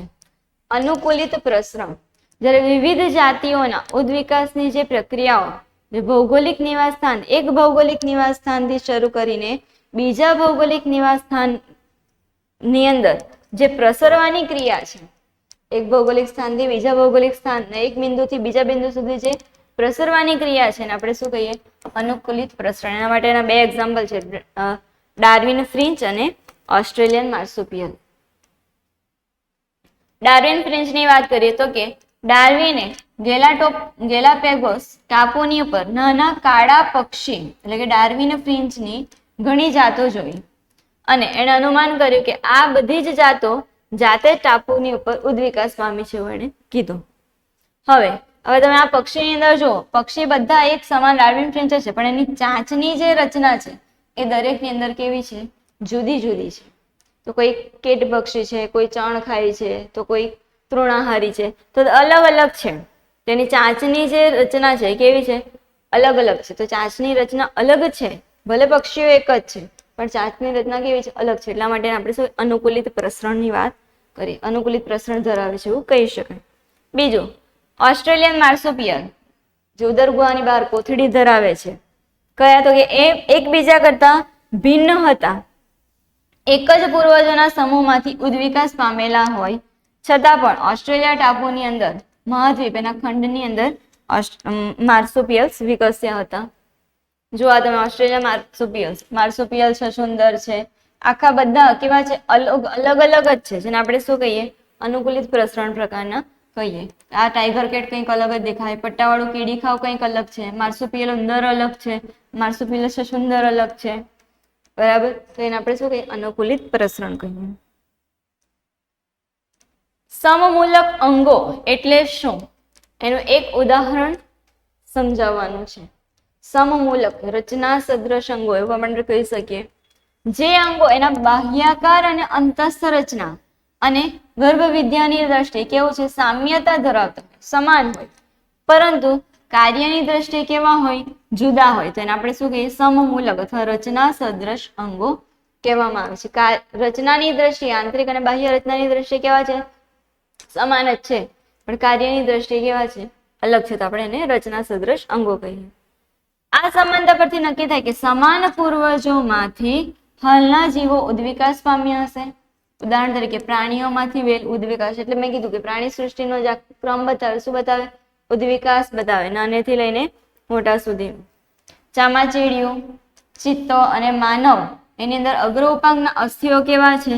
અંતસ્થ રચનાની દ્રષ્ટિએ સમાન છે, પણ કાર્ય બધાના કેવા છે? જુદા છે. એટલા માટે આપણે શું કહીએ? સમમૂલક અથવા રચના સદૃશ અંગો કહીએ. જુઓ, માનવનો હાથ, આ ચિત્તાનો ઉપાંગ, આ વેલનો ઉપાંગ છે, આ ચામાચીડિયાનો ઉપાંગ છે. તો એમ રચનાની દ્રષ્ટિએ હાડકાને કેવા છે? એક સમાન જ છે, પણ કાર્યની દ્રષ્ટિએ બધા કેવા છે? અલગ છે. ચામાચીડિયાની વાત કરીએ તો કે અગ્ર ઉપાંગ હોય તો ઉડવા માટે, વેલ હોય તેના માટે તરવા માટે. અહીંયા કોણ છે? તો કે ચિત્તો, અગ્ર ઉપાંગ એના ક્યાં? ચાલવા માટે વાપરે. આપણે અગ્ર ઉપાંગ હોય, હાથ હોય તો કામ કરવા માટે વાપરીએ. શું તમે માનો છો કે મિત્ર કોઈ પણને આલ્કોહોલ અને ડ્રગ્સ લેવા માટે પ્રભાવિત કરી શકે? જો હા, તો એના માટેના પ્રભાવથી કેવી રીતે બચાવી શકાય? તો કે યુવાનોને આપણા જે અંદર આલ્કોહોલ અને ડ્રગ્સનો ઉપયોગ જે છે ઘણા કરે છે, ફ્રેન્ડ્સને પણ બગાડે છે, એકવારમાં કંઈક ના થાય એવું કહે છે. તો એના આપણે પોતાની જાતને કેવી રીતે બચાવવાનું, આપણા ફ્રેન્ડને કઈ રીતે બચાવવું જોઈએ? તો પહેલું કયું છે? તો કે બિનજરૂરી અને ચોરી છુપીનું દબાણ જે છે એ દૂર કરવું. દરેક છોકરા કે છોકરી હોય એને જે રીતે વિકસતું છે, એનો આંતરિક જે રીતે વિકાસ થાય છે, એની પસંદ નાપસંદ જે છે એને એઝ ઇટ ઇઝ આવું જ કરવાનું, તેવું જ રહેવાનું, આવી રીતે નામ ના કરવાનું. વધારે પડતું જો દબાણ આપે તો માનસિક દબાણ, માનસિક તાણ, એ ખેંચાણના કારણે પણ બાળક એ બાજુ વળી જાય છે, એવા આલ્કોહોલ કે ડ્રગ્સ લેવા માટે પ્રેરાઈ જાય છે. બીજું કઈ? તો કે શિક્ષણ અને પરામર્શ. એને યોગ્ય માર્ગદર્શન, યોગ્ય શિક્ષણ આપવું જોઈએ કે નિષ્ફળતાને પચાવતા આવડવું જોઈએ. નિષ્ફળતા પણ શું કહેવાય? સફળતાની ચાવી છે એવું આપણે પણ કહી શકીએ. નિષ્ફળતાને પચાવી શકે. નિષ્ફળતા એ જીવનનો એક ભાગ છે, એમાંથી કંઈક સારું શીખીને સારું એવું બેટર આપવાનું ટ્રાય કરવાની છે. એવું પણ એને શિક્ષણ ઘરમાંથી, જે સ્કૂલ હોય, સંસ્થા હોય, ટીચર્સ હોય, એમના દ્વારા પણ એવું જે જ્ઞાન છે એ આપવું જોઈએ. એમને રમત ગમત માટે, વાંચવા માટે, કંઈક એક્સ્ટ્રા કરિક્યુલર એક્ટિવિટી માટે પણ પ્રેરિત કરવા જોઈએ. માતા પિતા તેમજ સમવયસ્કોની મદદ. જો કદાચ એવું કંઈક થયું હોય, કોઈ પ્રોબ્લેમમાં મુકાઈ ગયા હોય, માતા પિતાને જણાવો, માતા પિતાની મદદ લો. શાંતિથી વ્યવસ્થિત રીતે કહેશો, એ લોકો પણ સાંભળશે, સમજશે. સમવયસ્કો એવા જે સારા છે, આપણા ફ્રેન્ડ છે પણ આપણા કરતા વધારે શું કહેવાય? બગડી ગયેલા હોય, વધારે ડ્રિંક્સ કરતા હોય, ડ્રગ્સ લેતા હોય, તેમની પાસે શું તમે સલાહ લેશો? બરોબર ને? તો એટલા માટે માતા પિતાને સારા એવા જે સારા મિત્ર છે, સારા સમવયસ્ક છે, એના પરથી શું કે આપણા સમસ્યાનું નિવારણ, એમની પાસે માર્ગદર્શન માંગવું જોઈએ. અને તરુણોના ગાઢ અને જે વિશ્વાસુ મિત્ર હોય એની પાસેથી મદદ લેવી જોઈએ. ભયજનક સંકેતો તરફ દ્રષ્ટિ. માતા પિતા એમણે પણ થોડું ધ્યાન આપવું જોઈએ. બાળકનું વર્તન વ્યવહાર બદલાયેલું હોય તો બાળકના વર્તન વ્યવહાર પર ધ્યાન આપવું જોઈએ કે કેમ આવું કરે છે, કેમ લેટ આવે છે, કેમ જલ્દી જાય છે, કોની સાથે ઉઠવા બેસવાનું. થોડું ઘણું, વધારે વોચ ના, પણ થોડું ઘણું પેટલું રાખવું જોઈએ કે જેથી કરીને બાળકને પણ, આપણું બાળક કઈ ખોટા માર્ગે નથી જતું એની આપણને ખ્યાલ રહે.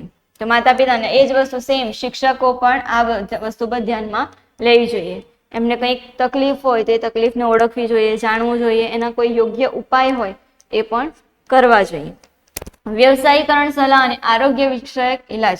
કદાચ કોઈ નશાકારક પદાર્થોમાં એટલા એડિક્ટ થઈ ગયા હોય કે છૂટતું ના હોય, છોડવું હોય પણ એ આદત છૂટતી ના હોય, તો એના માટે પણ રિહેબિલિટેશન આવે છે. તો એ સેન્ટરની અંદર ત્યાં યોગ્ય ડોક્ટર નિષ્ણાંતના એને હાજરીમાં રહીને તેમની યોગ્ય નિદાન કરવામાં આવે, એની યોગ્ય સારવાર કરવામાં આવે તો પણ એમાંથી બચી શકાય અને એ સામાન્ય અને તંદુરસ્ત જીવન જીવી શકે. વિભાગ બી ની વાત કરીએ તો કે 3 ગુણના પ્રશ્ન છે. અલિંગી પ્રજનન અને લિંગી પ્રજનન વચ્ચેનો તફાવત માંગેલો છે. વાનસ્પતિક પ્રજનનને પણ કેમ અલિંગી પ્રજનનનો પ્રકાર માનવામાં આવે છે. જોઈએ પેલા અલિંગી પ્રજનન, કે જેમાં એક જ પિતૃ, ક્યાં તો નર હોય અથવા તો માદા, બેમાંથી એક જ પિતૃ ભાગ લે એને આપણે શું અલિંગી પ્રજનન. લિંગી પ્રજનન તો કે એક અથવા એક કરતા બે વિજાતીય પિતૃઓ ભાગ લે, તેને આપણે શું કહીએ? લિંગી પ્રજનન કહીએ. એક લિંગી પ્રજનનમાં જન્યુનું નિર્માણ થતું નથી. જ્યારે લિંગી પ્રજનનમાં શું થાય તો કે નરજન્યુ માદાજન્યુ બને છે. આપણે મનુષ્યની વાત કરીએ શું હોય તો કે નરજન્યુ તરીકે શુક્રકોષ હોય, માદાજન્યુ તરીકે શું હોય તો કે અંડકોષ હોય. બરાબર, તો કે નરજન્યુ અને માદાજન્યુ નિર્માણ પામે લિંગી પ્રજનનમાં. અલિંગી પ્રજનનમાં ફલન પણ નહીં થાય, ગર્ભ વિકાસ નહીં થાય, એવી ફલન પછીની પણ ઘટના કોઈ જોવા નથી મળતી. જ્યારે લિંગી પ્રજનનની અંદર ફલન થાય, ગર્ભ ફલિતાંડ બને, એનો ગર્ભનો વિકાસ થાય અને એની જે ગર્ભ વિકાસ વાળી જે ફલન પછીની ઘટનાઓ છે એ લિંગી પ્રજનનમાં જોવા મળે છે.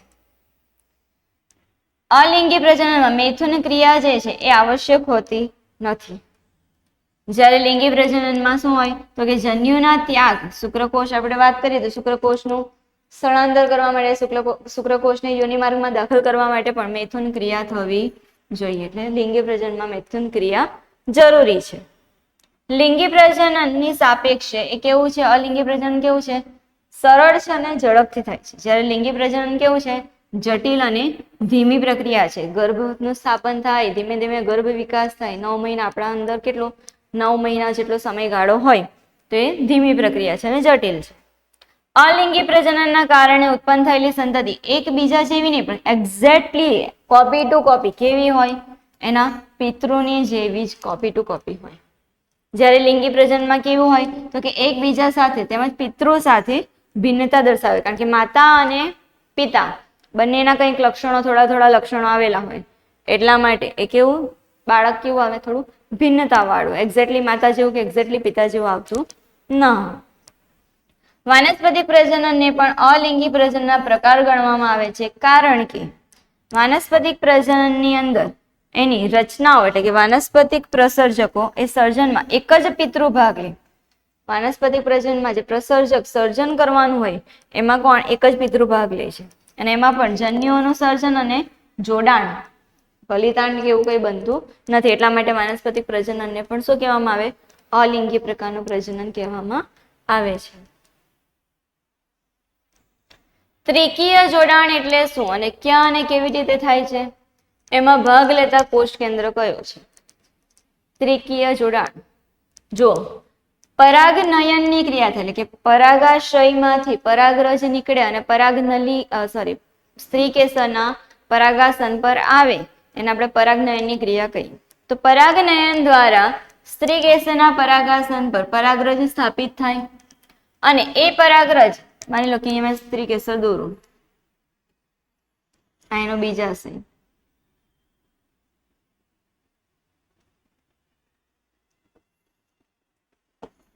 અંડક. આ જે પરાગાસન છે એના પર શું આવ્યું તો કે પરાગરજ આવી. એ પરાગરજ જે છે એ પરાગરજનો વિકાસ થાય અને એમાંથી શું વિકસે તો કે પરાગનલિકા વિકસે. પરાગનલિકા જે છે એ ક્યાં, અહીંયા અંડક હોય, અંડકનું શું હોય, અંડછિદ્ર હોય. પરાગનલિકા વિકાસ પામે અને ક્યાં આવે તો કે અહીંયા અંડછિદ્ર તરફ આવે. જ્યારે અંડછિદ્ર તરફ આવે પરાગનલિકા તો પરાગરજની અંદર શું હશે, 2 નરજન્યુ હશે. એ 2 નરજન્યુ આ પરાગનલિકા મારફતે અહીંયા અંડછિદ્ર તરફ આવે છે. જો પરાગનલિકા પરાગવાહીની અંદર વિકાસ પામે અને અંડક છિદ્ર દ્વારા ક્યાં પ્રવેશે, અંડકની અંદર પ્રવેશે છે. હવે જ્યારે એના અંડકની અંદર આપણે રચના જોઈએ તો કંઈક આ પ્રકારે રચના હશે. 3 આમ પ્રતિધ્રુવીય કોષો હશે. 3 કોષો કેવા હશે, એકકીય હશે. અંડછિદ્ર તરફ શું હશે તો કે 2 સહાયક કોષો અને એક શું હશે તો કે અંડકોષ હશે. આખી રચનામાં બધા કોષો કેવા હશે, એકકીય હશે એમ. બરાબર.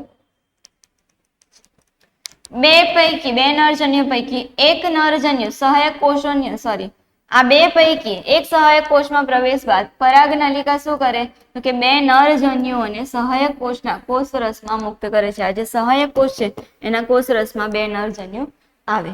હવે એ 2 નરજન્યુ જે છે એમાંનો એક અહીંયા વચ્ચે શું હશે તો કે 2 દ્વિતીય કોષ કેન્દ્ર હશે. બરાબર. તો 2 નરજન્યુમાંનો એક નરજન્યુ કોની સાથે તો કે અહીંયા અંડકોષ સાથે જોડાય અને શું બનાવે, અંડકોષ સાથે જોડાઈને દ્વિકીય એટલે કે ફલિતાંડ બનાવે અથવા તો યુગ્મનજ બનાવે એવું કહી શકાય. ફલિતાંડ બનાવે અથવા તો યુગ્મનજ બનાવે. હવે બીજો જેને એક નરજન્યુ વધે એ ક્યાં જાય તો કે અહીંયા અહીંયા આની સાથે જોડાય અને શું બનાવે? હવે આ n બે હતા, 2n હતો, એની જગ્યાએ શું બન્યું? 3n. ત્રિકીય ભ્રૂણપોષ કોષ કેન્દ્ર બની જાય. સંયુગ્મન જો મેં તમને સમજાવ્યું કે બે પૈકીનો એક નરજન્યુ અંડકોષ સાથે જોડાય, અંડકોષ તરફ વહન પામે, એના કોષ કેન્દ્ર સાથે જોડાય અને શું બનાવે? દ્વિકીય યુગ્મનજ એટલે કે ફલિતાંડ બનાવે છે. તે ક્યાં હોય ફલિતાંડ? તો કે અંડછિદ્ર તરફ જ હોય. ત્રિકીય જોડાણ એટલે શું? તો કે બીજો જે નરજન્યુ છે એ ભ્રૂણપોટની અંદર મધ્યમાં, આ જેમ ભ્રૂણપોટ અંડકની અંદર આવેલું, બીજાશયમાં આવેલ અંડક, અંડકમાં આવેલું ભ્રૂણપોટ, ભ્રૂણપોટમાં હશે આ બધી રચના હશે. ભ્રૂણપોટની અંદર અહીંયા જે બે દ્વિકીય કોષ કેન્દ્ર હતા એની જગ્યાએ ત્રીજો એક નરજન્યુ જોડાય છે અને શું બની જાય? તો કે ત્રિકીય પ્રાથમિક ભ્રૂણપોષ કોષ કેન્દ્ર બને. કોષ કેન્દ્રનું નામ શું છે? ત્રિકીય પ્રાથમિક ભ્રૂણપોષ કોષ કેન્દ્ર. તો આ 3 એકકીય કોષ કેન્દ્ર જોડાય એટલા માટે આપણે એને શું કહીએ?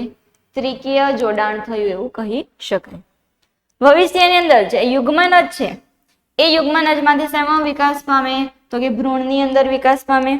અને આ જે પ્રાથમિક ભ્રૂણપોષ, ત્રિકીય પ્રાથમિક ભ્રૂણપોષ કોષ કેન્દ્ર છે એમાંથી ત્રિકીય ભ્રૂણપોષ, આટલો જે આમ કોષ ત્રિકીય ભ્રૂણપોષ એનો નિર્માણ થાય, એનો વિકાસ થાય છે. જુઓ અહીંયા એક અંડકોષ એક નરજન્યુ બંને ભેગા મળીને શું બનાવ્યું? તો કે ફલિતાંડ બનાવ્યું. શું છે? તો કે બીજાણુજનક અવસ્થાનો પ્રથમ કોષ કયો છે? તો કે યુગ્મનજ. બીજાણુ બનવા માટેનો જે પ્રથમ કોષ છે કયો? યુગ્મનજ. હવે દ્વિતીય કોષ કેન્દ્ર મધ્યમાં હતા, તેની સાથે બીજો બે નરજન્યુ આવેલા, મને બીજો નરજન્યુ એની સાથે જોડાય છે. શું બનાવે? તો કે ત્રિકીય ભ્રૂણપોષ કોષ કેન્દ્ર બનાવે. 3n છે એટલે શું? તો કે ત્રિકીય ભ્રૂણપોષ કોષ કેન્દ્ર બનાવે. જે શેનો પ્રથમ કોષ છે? ભ્રૂણપોષનો પ્રથમ કોષ છે. આમ સપુષ્પ વનસ્પતિમાં જે આવૃત બીજધારી વનસ્પતિની અંદર ભ્રૂણપોટમાં રચનાઓ એકકીય અંડકોષ અને દ્વિતીય કોષ કેન્દ્રમાં એક નરજન્યુ જોડાય છે અને બે જગ્યાએ ફલન થાય. એકવાર ક્યાં થાય? તો કે એક અહીંયા ફલન થાય, એક અહીંયા ફલન થાય. બંને જગ્યાએ એક અહીંયા ફલન થાય અને એક અહીંયા ફલન થાય. બે જગ્યાએ ફલન થાય એટલા માટે આપણે એને શું કહીએ? બેવડું ફલન થયું એવું કહી શકાય. હવે આ જે સહાયક કોષો છે અને પ્રતિધ્રુવીય કોષો છે એ જેમ જેમ ફલન થાય પછી ધીમે ધીમે શું થઈ જશે? વિઘટન પામશે. વંધ્ય દંપતીઓને બાળક પ્રાપ્ત કરાવવા માટે કોઈ પણ 3 પદ્ધતિઓ સમજાવવાની છે. એમાં અફળદ્રુપતા, જે વંધ્ય દંપતી હોય એની અંદર બાળક પ્રાપ્તિ માટે કઈ છે? તો કે ART સહાયક પ્રજનન પદ્ધતિ છે, એ મદદરૂપ થાય છે. ART જે છે એમાં પહેલું છે ટેસ્ટ ટ્યુબ બેબી. પહેલું શું થાય? Test tube baby. એમાં શું કરવામાં આવે? તો કે પત્ની એટલે કે કોઈ દાતા સ્ત્રી એનો અંડકોષ અને પતિ અથવા તો કોઈ દાતા પુરુષ હોય એના શુક્રકોષને એકત્રિત કરે, ભેગા કરે અને લેબની અંદર યોગ્ય પરિસ્થિતિ, માતાના ગર્ભાશયમાં જે પરિસ્થિતિ હોય એવું વાતાવરણ પૂરું પાડે અને શું કરે? તો કે લેબની અંદર ફલનની ક્રિયા, ઇનવિટ્રો કન્ડિશનમાં ફલનની ક્રિયા થાય છે. બીજું જોઈએ તો કે સ્ત્રી શરીરની બહાર એટલે કે લેબની અંદર સ્ત્રીના શરીરની અંદર જેવી સ્થિતિ હોય તેવી જ ફલનને આપણે શું કહીએ? In vitro fertilisation, IVF. શું કહેવાય? IVF, ઇન વિટ્રો ફર્ટિલાઇઝેશન કહેવાય. હવે આ પદ્ધતિ થઈ. બીજી પદ્ધતિ કઈ? તો કે ભ્રૂણ સ્થળાંતર કરીને ભ્રૂણનું સ્થળાંતર કઈ રીતે? તો કે ZIFT અથવા તો IUT. શું થાય ZIFT માં? તો કે શરીરની બહાર એટલે લેબમાં ફલન કરાવે. લેબમાં ફલન દ્વારા જે ફલિતાંડ નિર્માણ પામે એ ફલિતાંડનો અથવા તો જે પ્રાથમિક 8 કોષીય અવસ્થા વાળો જે ભ્રૂણ છે તેને શું કરે? તો કે અંડવાહિનીની અંદર સ્થળાંતરિત કરી દેવામાં આવે. તો એક એ ઓપ્શન છે 8 પ્રારંભિક ફલિતાંડને મોકલી આપે અંડવાહિની અંદર, માતાના ગર્ભાશયમાં દાખલ કરે અંડવાહિનીમાં, અથવા તો શું કરે? તો કે 8 કોષીય અવસ્થા સુધીનો જે ભ્રૂણ છે એને માતાના ગર્ભાશયની અંદર અંડવાહિની અંદર સ્થાપન કરે. શેના દ્વારા? તો કે ZIFT, zygote intrafallopian transfer, fallopian tube અંડવાહિની એની અંદર. IUT એટલે કે ઇન્ટ્રાયુટેરાઇન ટ્રાન્સફર, અંતઃગર્ભાશય સ્થાનાંતર. શું થાય એમાં? તો કે 8 કોષીય અવસ્થા કરતા વધારે ગર્ભકોષ્ઠી કોષો ધરાવતો ભ્રૂણ એના આગળનો વિકાસ પૂરો કરવા માટે ક્યાં મોકલવામાં આવે? તો કે ગર્ભાશયની અંદર સ્થાનાંતર. જે ગર્ભકોષ કોથળી વિકાસ બહુ મોરુલા અવસ્થા એનાથી આગળ જે ગર્ભકોષ કોથળી વિકાસ પામે અને કમ્પ્લીટલી ભ્રૂણ જેવું બની જાય એને પછી શું કરે તો કે માતાના ગર્ભની અંદર ફર્ધર વિકાસ માટે એની અંદર સ્થળાંતરિત કરવામાં આવે છે. બીજી એક કઈ છે તો કે અંતઃકોષરસીય શુક્રકોષ નિક્ષેપણ એટલે ICSI ઇન્ટ્રાસાઇટોપ્લાઝમિક સ્પર્મ ઇન્જેક્શન. આ એક વિશિષ્ટ પ્રકારની IVF પદ્ધતિ છે. એમાં શું કરવામાં આવે તો કે શુક્રકોષને સીધું ક્યાં દાખલ કરવામાં આવે અંડકોષની અંદર દાખલ કરવામાં ડાયરેક્ટ એની અંદર ઇન્જેક્ટ કરી દે અને પ્રયોગશાળાની અંદર શું બનાવે ફલિતાંડ બનાવે. લેબની અંદર જ આ બધી ક્રિયા થાય છે. IVF છે એટલે લેબમાં જ થવાની. અંડકોષ હશે એની અંદર શું કરે શુક્રકોષ ઇન્જેક્ટ કરી દે લેબની અંદર જ ફલિતાંડ બનાવે અને ત્યારબાદ ભ્રૂણ વિકસાવે એમાંથી કોષ મોરુલા અવસ્થા સુધી પહોંચે ગર્ભકોષ કોથળીનો વિકાસ થઈ જાય પછી એ ભ્રૂણને શું કરે તો કે અંડવાહિનીની અંદર અથવા તો ગર્ભાશયની અંદર સ્થળાંતરિત કરવામાં આવે છે. એક બીજી છે કઈ ઇન વિવો ફલન એટલે કે સ્ત્રી શરીરમાં જનન કોષોના સંયોજનથી બનતા ભ્રૂણને સ્થળાંતરણ માટે ઉપયોગમાં લઈ શકાય છે. આપણે શું કહીએ in Vivo fertilisation in Vivo fertilisation તો ઇન વિવો ફલન તરીકે ઓળખવામાં આવે. જે સ્ત્રીઓમાં ગર્ભધારણની સમસ્યા હોય તેની અંદર ઇન વિવો પદ્ધતિ ઉપયોગમાં લઈ શકાય. બે પ્રકારની છે પણ કઈ GIFT અને કૃત્રિમ વીર્યસેચન અને આંતરગર્ભાશય વીર્યસેચન. GIFT શું કરવામાં આવે તો કે સ્ત્રીઓને અંડકોષ ઉત્પન્ન કરી શકતી નથી પરંતુ એ ફલન અને ગર્ભ વિકાસ માટે યોગ્ય પર્યાવરણ પૂરું પાડી શકે છે. તો એના માટે આ GIFT યોગ્ય છે. એમાં શું કરવામાં આવે તો કે દાતા સ્ત્રીમાંથી અંડકોષ લઈને સ્ત્રીની અંડવાહિનીની અંદર સ્થળાંતર કરવામાં આવે છે. એનું ફલન કરાવીને પછી સ્થળાંતર કરવામાં આવે. કૃત્રિમ વીર્યસેચનમાં શું કરવામાં આવે તો કે પુરુષ સાથી સ્ત્રીની અંદર વીર્ય દાખલ કરવા માટે જો સક્ષમ ન હોય અથવા તો સ્ખલનની અંદર શુક્રકોષોની સંખ્યા કેવી હોય ખૂબ જ ઓછી તો એ પદ્ધતિની અંદર આ સારવાર આપવામાં આવે છે. અંતઃગર્ભાશય વીર્યસેચન શું છે તો કે આમાં પતિમાંથી અથવા તો અન્ય કોઈ સ્વસ્થ દાતામાંથી વીર્યને એકત્રિત કરવામાં આવે અને એ વીર્યને કૃત્રિમ રીતે સ્ત્રીના યોનિ માર્ગની અંદર અથવા તેના ગર્ભાશયની અંદર દાખલ કરવામાં આવે. તો આટલી મેં વધારાની ટેકનિક તમને વધારાની પ્રયોગો કીધા છે તેમાં તમે કોઈ પણ 3 લખી શકો. MTP ને કાયદાકીય સ્વીકૃતિ આપવાની જરૂરિયાત શા માટે છે? ક્યારે એની સલાહ આપવામાં આવે? MTP medical termination of pregnancy medically કેવી રીતે ટર્મિનેટ કરવામાં આવે અને ક્યારે કયા કિસ્સામાં જેને આપણે પ્રેરિત ગર્ભપાત એવું કહીએ સ્વૈચ્છિક ગર્ભપાત અથવા તો પ્રેરિત ગર્ભપાત. પ્રેરિત ગર્ભપાત અથવા દાક્તરી ગર્ભપાતને MTP એટલે કે મેડિકલ ટર્મિનેશન ઓફ પ્રેગ્નન્સી કહેવામાં આવે છે.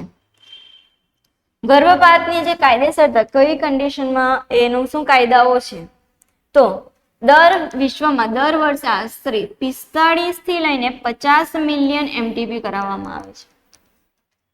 આખા વર્ષ દરમિયાન આશરે 45 થી 50 મિલિયન જેટલું MTP ગર્ભપાત કરવામાં આવે છે. કુલ કાલ્પનિક ગર્ભધારણના એટલે કે 5 હોય 5માંનું એક તો MTP હોય જ. 5 પ્રેગ્નન્સી આવી અને એક કેવું હોય MTP હોય એવું કહી શકાય. ઘણા દેશોની અંદર MTP નો સ્વીકાર કરવો એ કાયદેસર કરવો એ ચર્ચાને એક વિષય છે કારણ કે એમાં ઘણા ભાવનાત્મક રીતે જોડાયેલા હોય નૈતિક રીતે ધાર્મિક રીતે અને સામાજિક પ્રશ્નો પણ સંકળાયેલા હોય.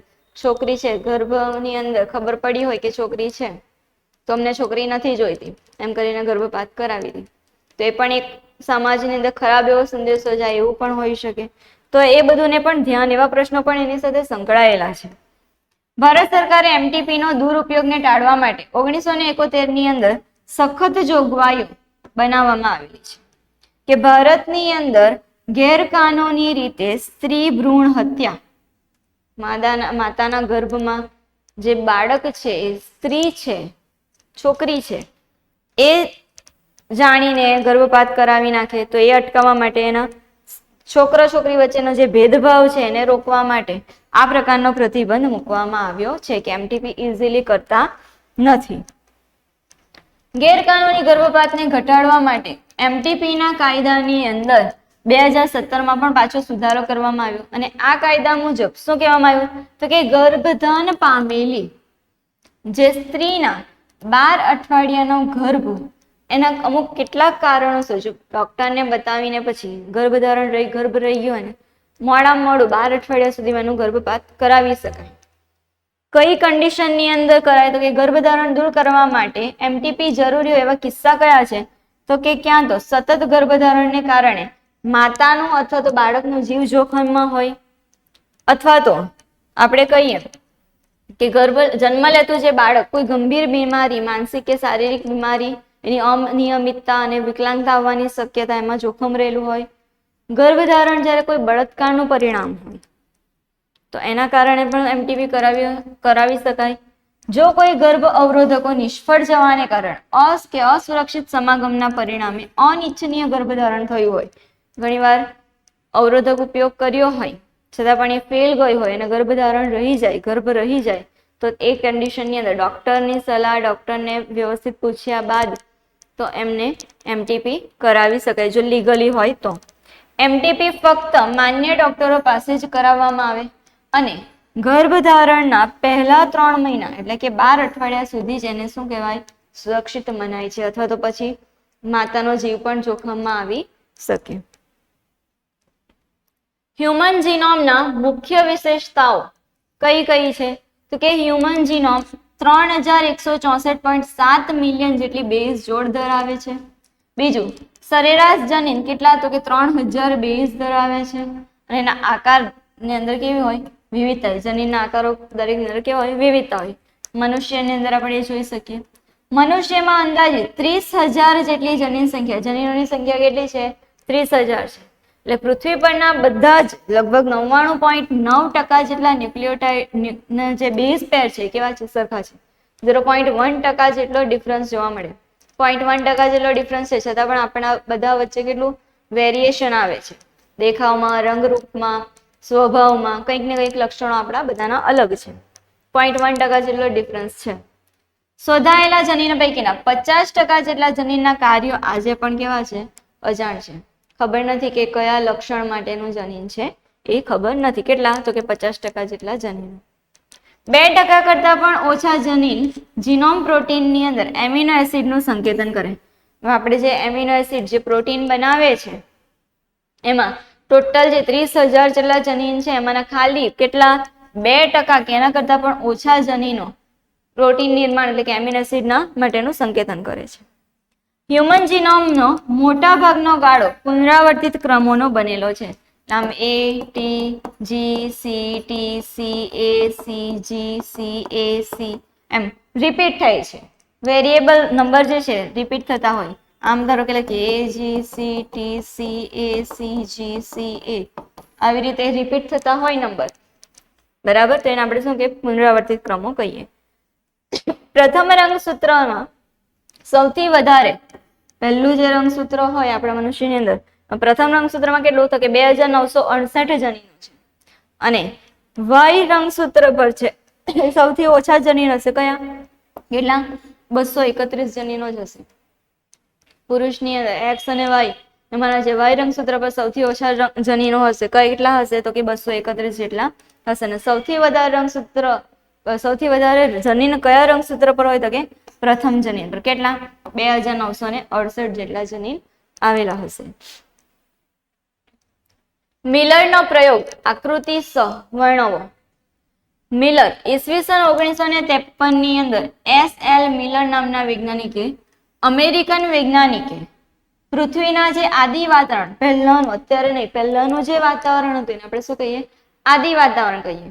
એના જેવી જ સ્થિતિ એને ક્યાં સર્જી તો કે પ્રયોગશાળાની. એ દરમિયાન ઓક્સિજન કઈ હતું નહીં, બરાબર.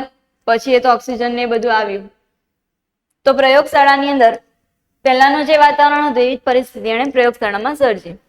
એને એક બંધ ફ્લાસ્કની અંદર કયું મિથેન, હાઇડ્રોજન, એમોનિયા અને પાણીની વરાળ જે બાષ્પ છે એને 800 ડિગ્રી સેલ્સિયસ તાપમાને મિશ્ર કરે.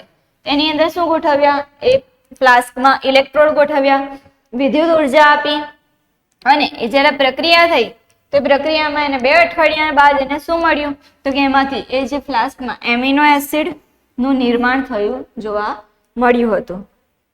જો અહીંયા આકૃતિની અંદર એણે એક ફ્લાસ્ક લીધો, લેબની અંદર છે. શું નાખ્યું તો કે મિથેન, એમોનિયા, હાઇડ્રોજન, પાણી અને બાષ્પ અને હાઇડ્રોજન વાયુ. અહીંયા પર પાણી મૂક્યું છે. પાણીને જે ઉકળતું છે, ગરમ કરે છે, એટલે વરાળ જે છે એ વરાળ અહીંયાથી ક્યાં જાય તો કે આની અંદર આવે છે. વરાળને કારણે કંઈક અંદર મુક્ત તણખા જેવા ઇલેક્ટ્રોડ, અને પછી અહીંયા ઇલેક્ટ્રોડ મૂકીએ છે. ઇલેક્ટ્રોડને કારણે કંઈક ઇલેક્ટ્રોલાઇટ તણખા જેવા પડે છે, અને એમાંથી જે વધારાનું પાણી હોય એનો નિકાલ કરે. વરાળ જે છે એને કન્ડેન્સ કરે. કન્ડેન્સર એટલે શું તો કે ઠંડી પાડે. ઠંડી પાડે, અહીંયાથી બીજું નવું પાણી ઉમેરતા જાય, અને પાણીના જે છે બિંદુ એ ક્યાં પાછા અહીંયા જ આવે છે. અહીંયાથી જે આવતું પાણી છે એ શું ધરાવે? કાર્બનિક ઘટકો ધરાવે છે. એ પાણી પાછું અહીંયા જ આવશે, ઉકળશે અને પાછી વરાળ આવી રીતે આવશે. એને જ્યારે અમુક અઠવાડિયા ટાઈમ પછી જોયું તો શું મળ્યું હતું? આની અંદર એને એમોનિયા એમિનો એસિડ મળ્યું હતું. અન્ય વૈજ્ઞાનિકોએ જ્યારે આ પ્રયોગ કર્યો ત્યારે એને બીજું શું શું વધારાનું મળેલું? શર્કરા, નાઇટ્રોજન બેઝ અને રંજક દ્રવ્યો અને ચરબી પણ જોવા મળી હતી. મિલરને તો શું મળ્યું હતું? એમિનો એસિડ મળ્યું હતું. અન્ય વૈજ્ઞાનિકોને બીજું શું મળેલું? શર્કરા પણ મળ્યું, નાઇટ્રોજન બેઝ મળેલા, રંજક દ્રવ્ય પણ જોવા મળેલા, અને ચરબીનું પણ અમુક થોડા પ્રમાણમાં ચરબી પણ નિર્માણ થયેલી જોવા મળી હતી. પૃથ્વી પર પડેલા ઉલ્કાઓનું જ્યારે પૃથ્થકરણ કરવામાં આવે ત્યારે એની અંદર પણ આવા દ્રવ્યો મળી આવેલા હતા. એ દર્શાવે છે કે કદાચ અવકાશમાં પણ આવી જ ક્રિયાઓ થતી હોવી જોઈએ. એણે જે લેબમાં પ્રક્રિયા કરી એવી જ પ્રક્રિયા અવકાશની અંદર પણ થાય છે. એવું કયા આધારે ખબર પડી? તો કે ઉલ્કાઓ જ્યારે પડેલી હતી એ ઉલ્કાનું જ્યારે એનાલિસિસ કરેલું તો એની અંદર પણ આ જ પ્રકારના પદાર્થો મળ્યા હતા. આ પુરાવો રાસાયણિક ઉદ્વિકાસની સંકલ્પનાને સમર્થન કરે છે. ઉદ્વિકાસ, રાસાયણિક ઉદ્વિકાસ થયો, જનીનિક ઉદ્વિકાસ થયો, ભૌતિક રીતે પણ કંઈક ઉદ્વિકાસ થયો હોય. આ શેનું ઉદાહરણ છે? રાસાયણિક ઉદ્વિકાસનું ઉદાહરણ છે. નીચે આપેલા રોગોના પ્રસાર કેવી રીતે થાય છે? કયા છે? અમીબિયાસિસ, મેલેરિયા અને એસ્કેરિયાસિસ. અમીબિયોસિસ, અમીબિયો મરડો જેને આપણે કહીએ, કોના દ્વારા થાય તો કે એન્ડામીબા હિસ્ટોલાઇટિકા પ્રજીવ, એના દ્વારા થાય છે. રોગવાહક, એના વાહક, આ પ્રજીવનું વહન કોણ કરે તો કે ઘર માખી એ કરે છે.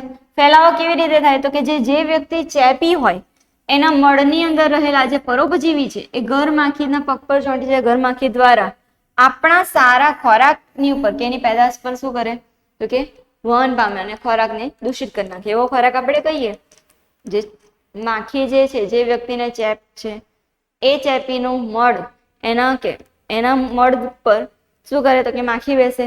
માખી, એ જ માખી પાછી આવીને આપણા ખોરાક પર બેસે તો એ પરોપજીવી જે છે આપણા શરીરની અંદર પણ ચેપ લગાડી શકે છે. મળ દ્વારા જે દૂષિત થયેલું કોઈ પાણી હોય અને એ ખોરાક દ્વારા રોગકારક તેમજ ચેપનો ફેલાવો વધારે થાય છે.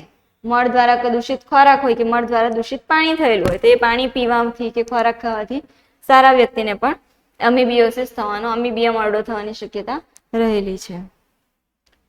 મેલેરિયા જે છે પણ પ્લાઝ્મોડિયમ જે પ્રજીવો છે એના દ્વારા થાય. 3 પ્રકારના પ્લાઝ્મોડિયમ છે. કયા? પ્લાઝ્મોડિયમ વાઇવેક્સ, પ્લાઝ્મોડિયમ મેલેરિયા અને પ્લાઝ્મોડિયમ ફેલ્સીપેરમ.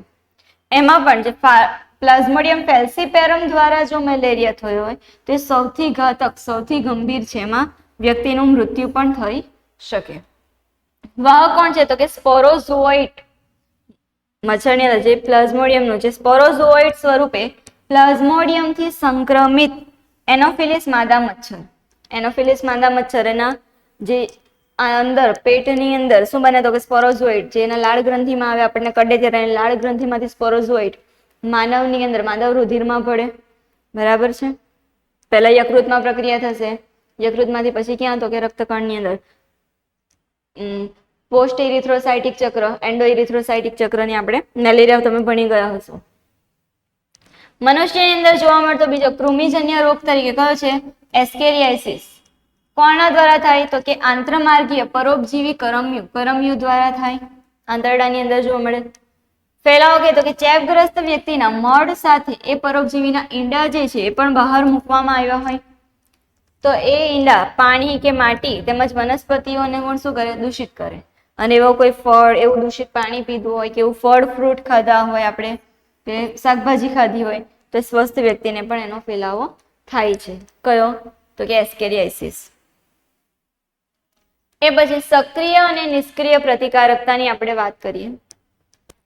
સક્રિય અને નિષ્ક્રિય કેવી પ્રતિકારકતા છે? ઉપાર્જિત પ્રતિકારકતા.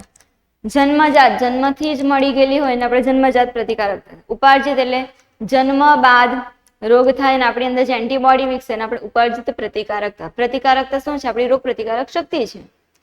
તો બે પ્રકારની છે. કઈ? સક્રિય ઉપાર્જિત પ્રતિકારકતા અને નિષ્ક્રિય ઉપાર્જિત પ્રતિકારકતા. સક્રિય પ્રતિકારકતામાં યજમાન શરીરની અંદર એન્ટીજનનો સંપર્ક જરૂરી છે. જો એન્ટીજન હોય તો જ એની સામે એન્ટીબોડી બને. નિષ્ક્રિય ઉપાર્જિત પ્રતિકારકતામાં યજમાન શરીરના એન્ટીજન સાથે કોઈ એવો સંપર્ક જરૂરી હોતો નથી. સક્રિય પ્રતિકારકતામાં યજમાન શરીરનું પ્રતિકારક તંત્ર કેવું બને? સક્રિય બને. એકવાર ચેપ લાગ્યો હોય તો આપણું બોડી સક્રિય બને, આપોઆપ જ શું બનાવે? એન્ટીબોડી બનાવે. પણ ધીમા ધીમા બનશે. શું બનાવે? એન્ટીબોડી તૈયાર કરે છે. નિષ્ક્રિય પ્રતિકારકતામાં યજમાનનું શરીર પ્રતિકારક તંત્ર એ કેવું રહે? નિષ્ક્રિય રહે, એન્ટીબોડી બનાવતા નથી. સક્રિય પ્રતિકારકતા માટે યજમાન શરીરની અંદર મૃત કે જીવંત અને નબળા પાડી નાખેલા હોય એવા રોગકારક સૂક્ષ્મજીવોને દાખલ કરવામાં આવે. આપણે જે રસીકરણ કરીએ, પોલિયોની રસી લઈએ, હમણાં કોરોનાની રસી લીધી. શું કર્યું? કોરોના રસીની અંદર શું છે?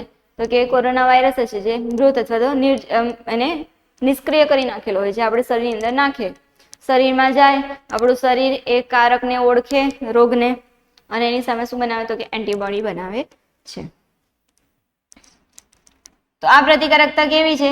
ધીમી છે. નિષ્ક્રિય પ્રતિકારકતા માટે તૈયાર એન્ટીબોડી યજમાનની અંદર દાખલ કરવામાં આવે. સક્રિયમાં શું થાય? આપણા શરીરમાં કોઈ એન્ટીજન નાખેલો હોય, ધીમે ધીમે શું બને? તો કે એની સામે એન્ટીબોડી બને છે.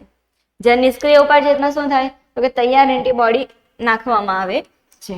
સક્રિય પ્રતિકારકતા કેવી? ધીમી પ્રક્રિયા છે અને સંપૂર્ણ અસરકારક પ્રતિચાર આપવામાં એ સમય લે. થોડું ધીમે ધીમે થાય છે અને ધીમે ધીમે પ્રતિચાર આપે છે. જ્યારે નિષ્ક્રિય પ્રતિકારકતા કેવી છે? ઝડપી છે અને એની અંદર તૈયાર એન્ટીબોડી હોય એટલે પ્રતિચાર પણ કેવો થાય? તરત જ આપે.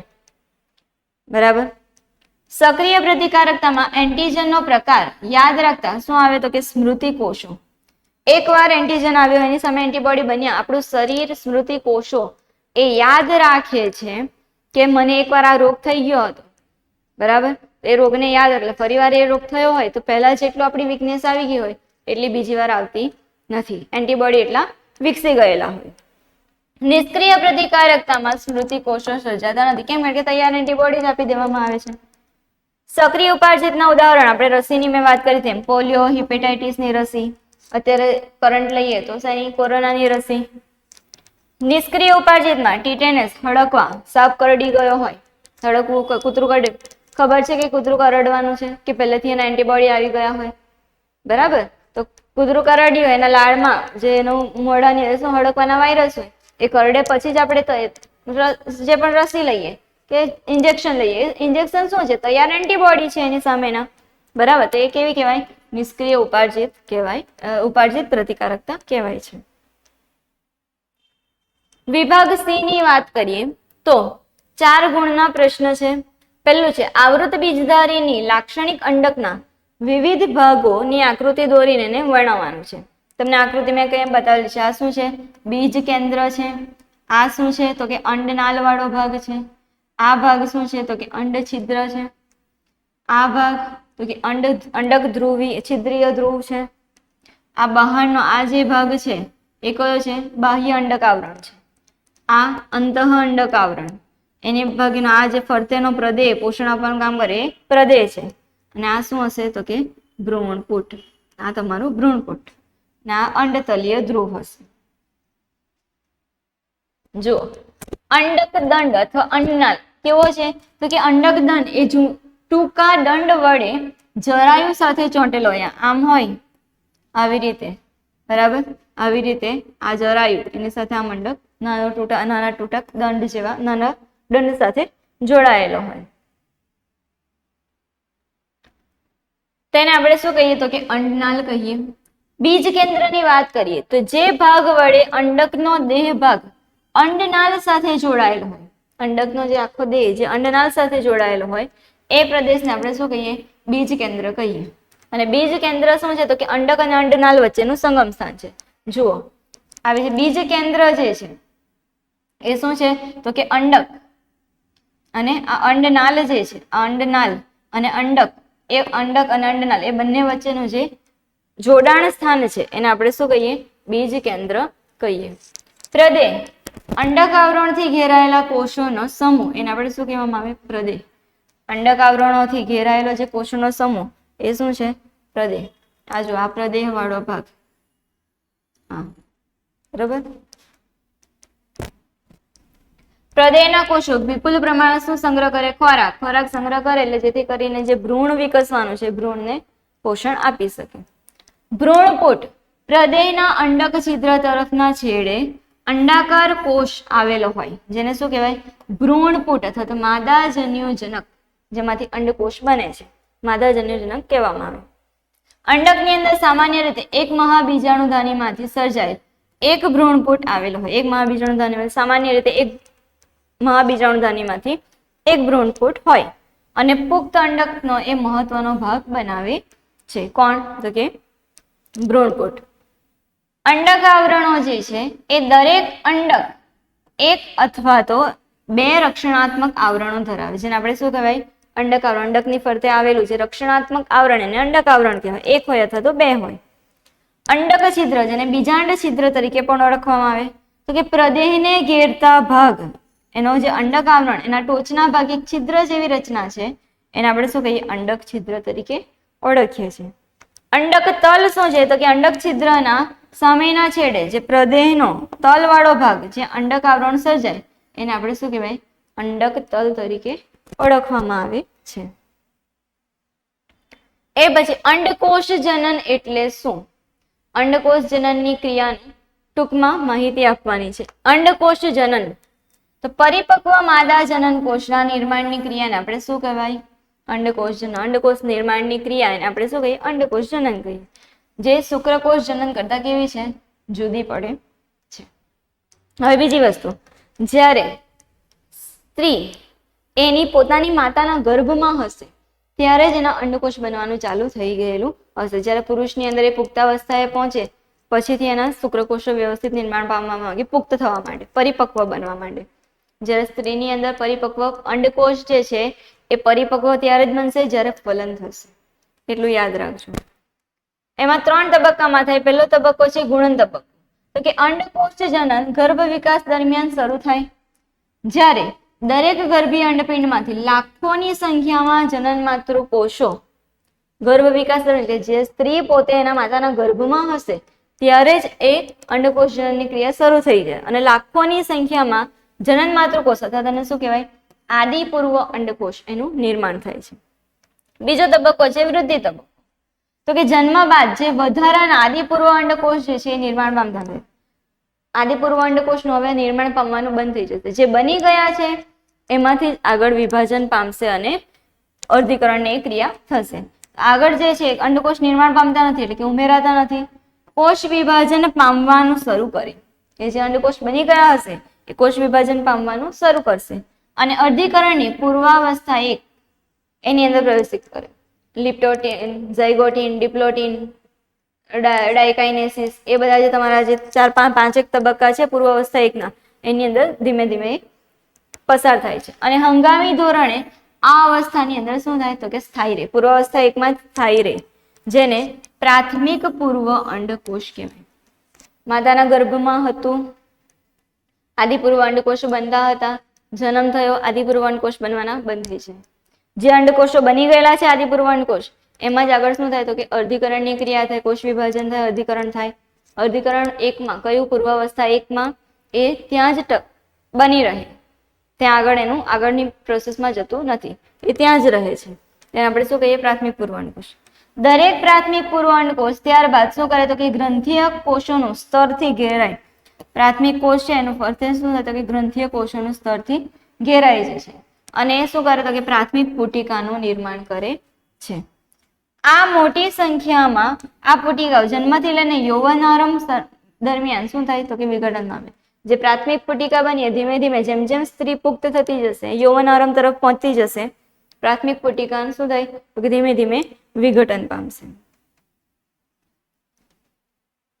આથી યૌવન આરંભમાં દરેક અંડપિંડને લગભગ કેટલા અંડપુટિકા બાકી રહે તો કે 60,000 થી કેટલા તો કે 80,000 જેટલી પ્રાથમિક અંડપુટિકા જ બાકી રહેશે.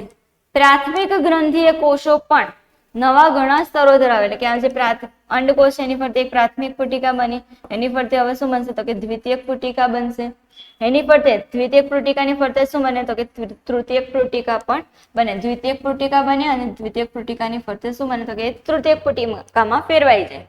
તૃતીયક પુટિકા જે હશે એની અંદર પ્રવાહી ભરેલી એમ ખાલી જગ્યા હશે.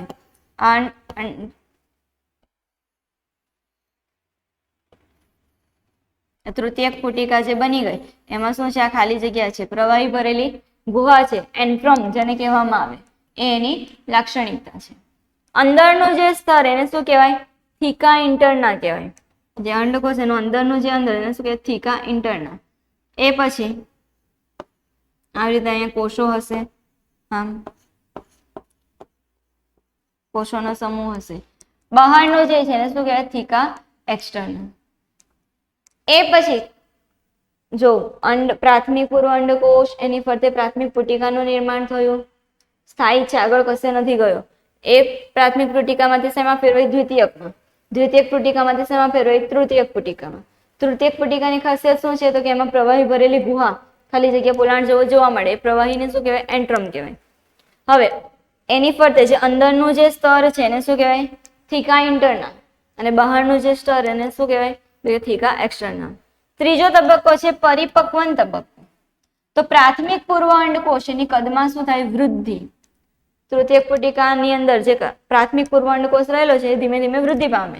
એનું શું થાય કે પ્રથમ અર્ધીકરણ થાય અને અર્ધીકરણનું વિભાજન પૂરી કરે. જે અર્ધીકરણ પૂર્વાવસ્થા 1 માં હતો એ પૂર્વાવસ્થા 1, બંધનાવસ્થા 1, બંધનોત્તર અવસ્થા 1 અને અંત્યાવસ્થા 1 એમ અર્ધીકરણ 1 ની પ્રક્રિયા એ શું કરે તો કે પૂર્ણ કરે. અને એક અસમાન વિભાજન તેના પરિણામે મોટા કદનું એકકીય દ્વિતીયક પૂર્વ અંડકોષ અને એક નાના કદનું શું બને પ્રાથમિક ધ્રુવકાય બને.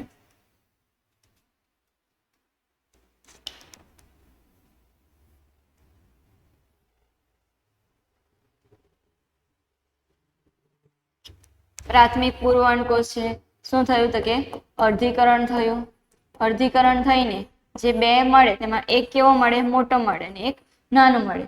મોટું જે મળ્યું એને શું કહેવાય આ પ્રાથમિક પૂર્વ અંડકોષ છે.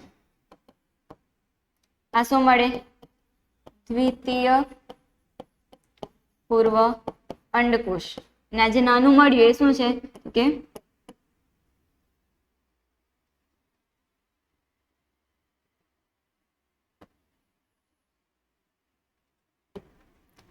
પ્રાથમિક ધ્રુવકાય. હવે પ્રાથમિક ધ્રુવકાય જે છે એ વિઘટન પામશે. દ્વિતીયક પૂર્વ અંડકોષ જે છે એ આ પ્રાથમિક પૂર્વ અંડકોષ પાસે જે કંઈ પણ પોષણ સમૃદ્ધ જથ્થો હતો એની પાસે જે પોષક ઘટકો હતા એ પોતે પણ એના પ્રાથમિક પૂર્વ અંડકોષના પણ એ પોતે જાળવી રાખે, પોતે પોતાની પાસે રાખી લે. અને તૃતીયક પુટિકા જે છે આગળ પુખ્ત પુટિકાની અંદર નિર્માણ પામે જેને આપણે શું કહીએ ગ્રાફિયન પુટિકા તરીકે ઓળખવામાં આવે છે. જે અંડકોષની ફરતે અહીંયા જે તૃતીયક પુટિકા હશે એને શું કહેવાય ગ્રાફિયન પુટિકાની અંદર નિર્માણ પામે છે, પુખ્ત બનીને ગ્રાફિયન પુટિકામાં ફેરવાય છે. દ્વિતીયક પૂર્વ અંડકોષ એના ફરતે નવા સ્તરની રચના કરે જેને શું કહેવાય અંડપડ અથવા તો ઝોના પેલ્યુસિડા. આ જે દ્વિતીયક પૂર્વ અંડકોષ છે એની ફરતે એક નવું લેયર આવે, પડ આવે જેને શું કહેવાય અંડપડ અથવા તો ઝોના પેલ્યુસિડા કહેવામાં આવે. એ પછી શું થાય તો કે અંડપાદ.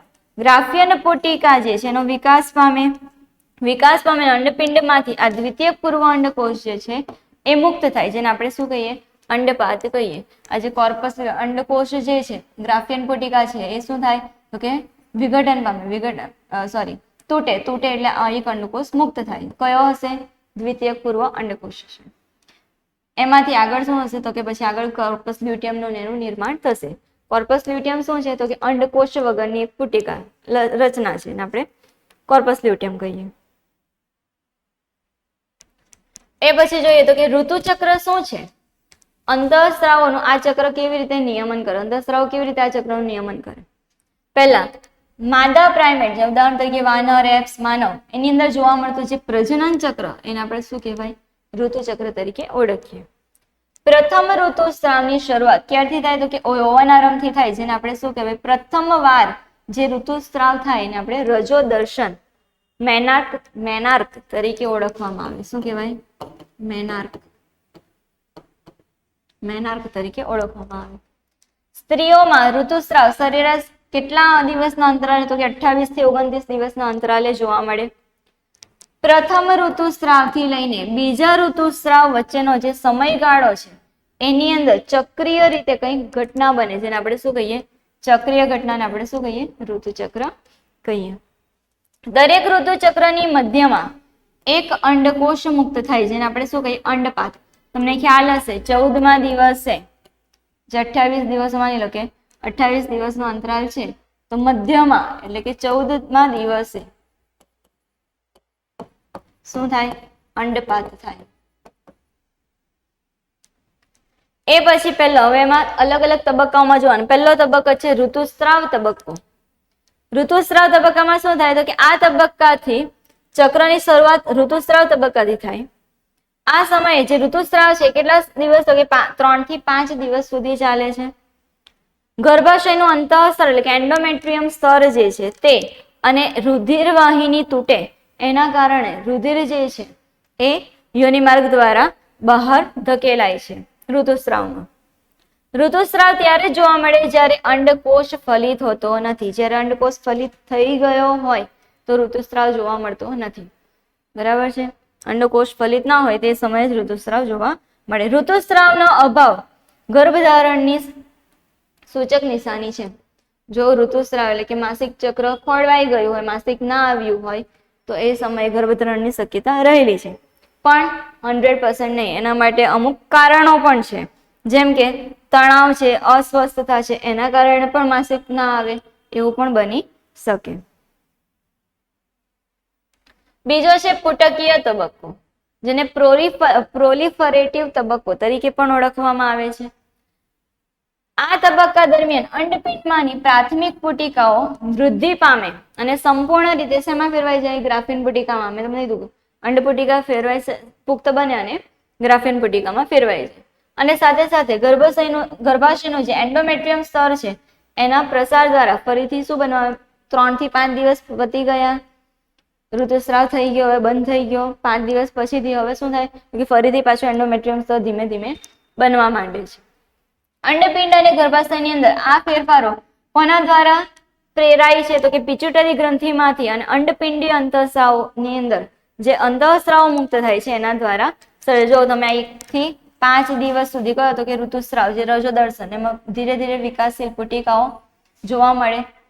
કયો? ફોલિકલ સ્ટિમ્યુલેટિંગ હોર્મોન એના માટે જવાબદાર છે. પુટકીય તબક્કો અથવા પ્રોલિફરેટિવ તબક્કો જે 7 દિવસ પછીનો અંડપાત થાય તે પહેલાનો.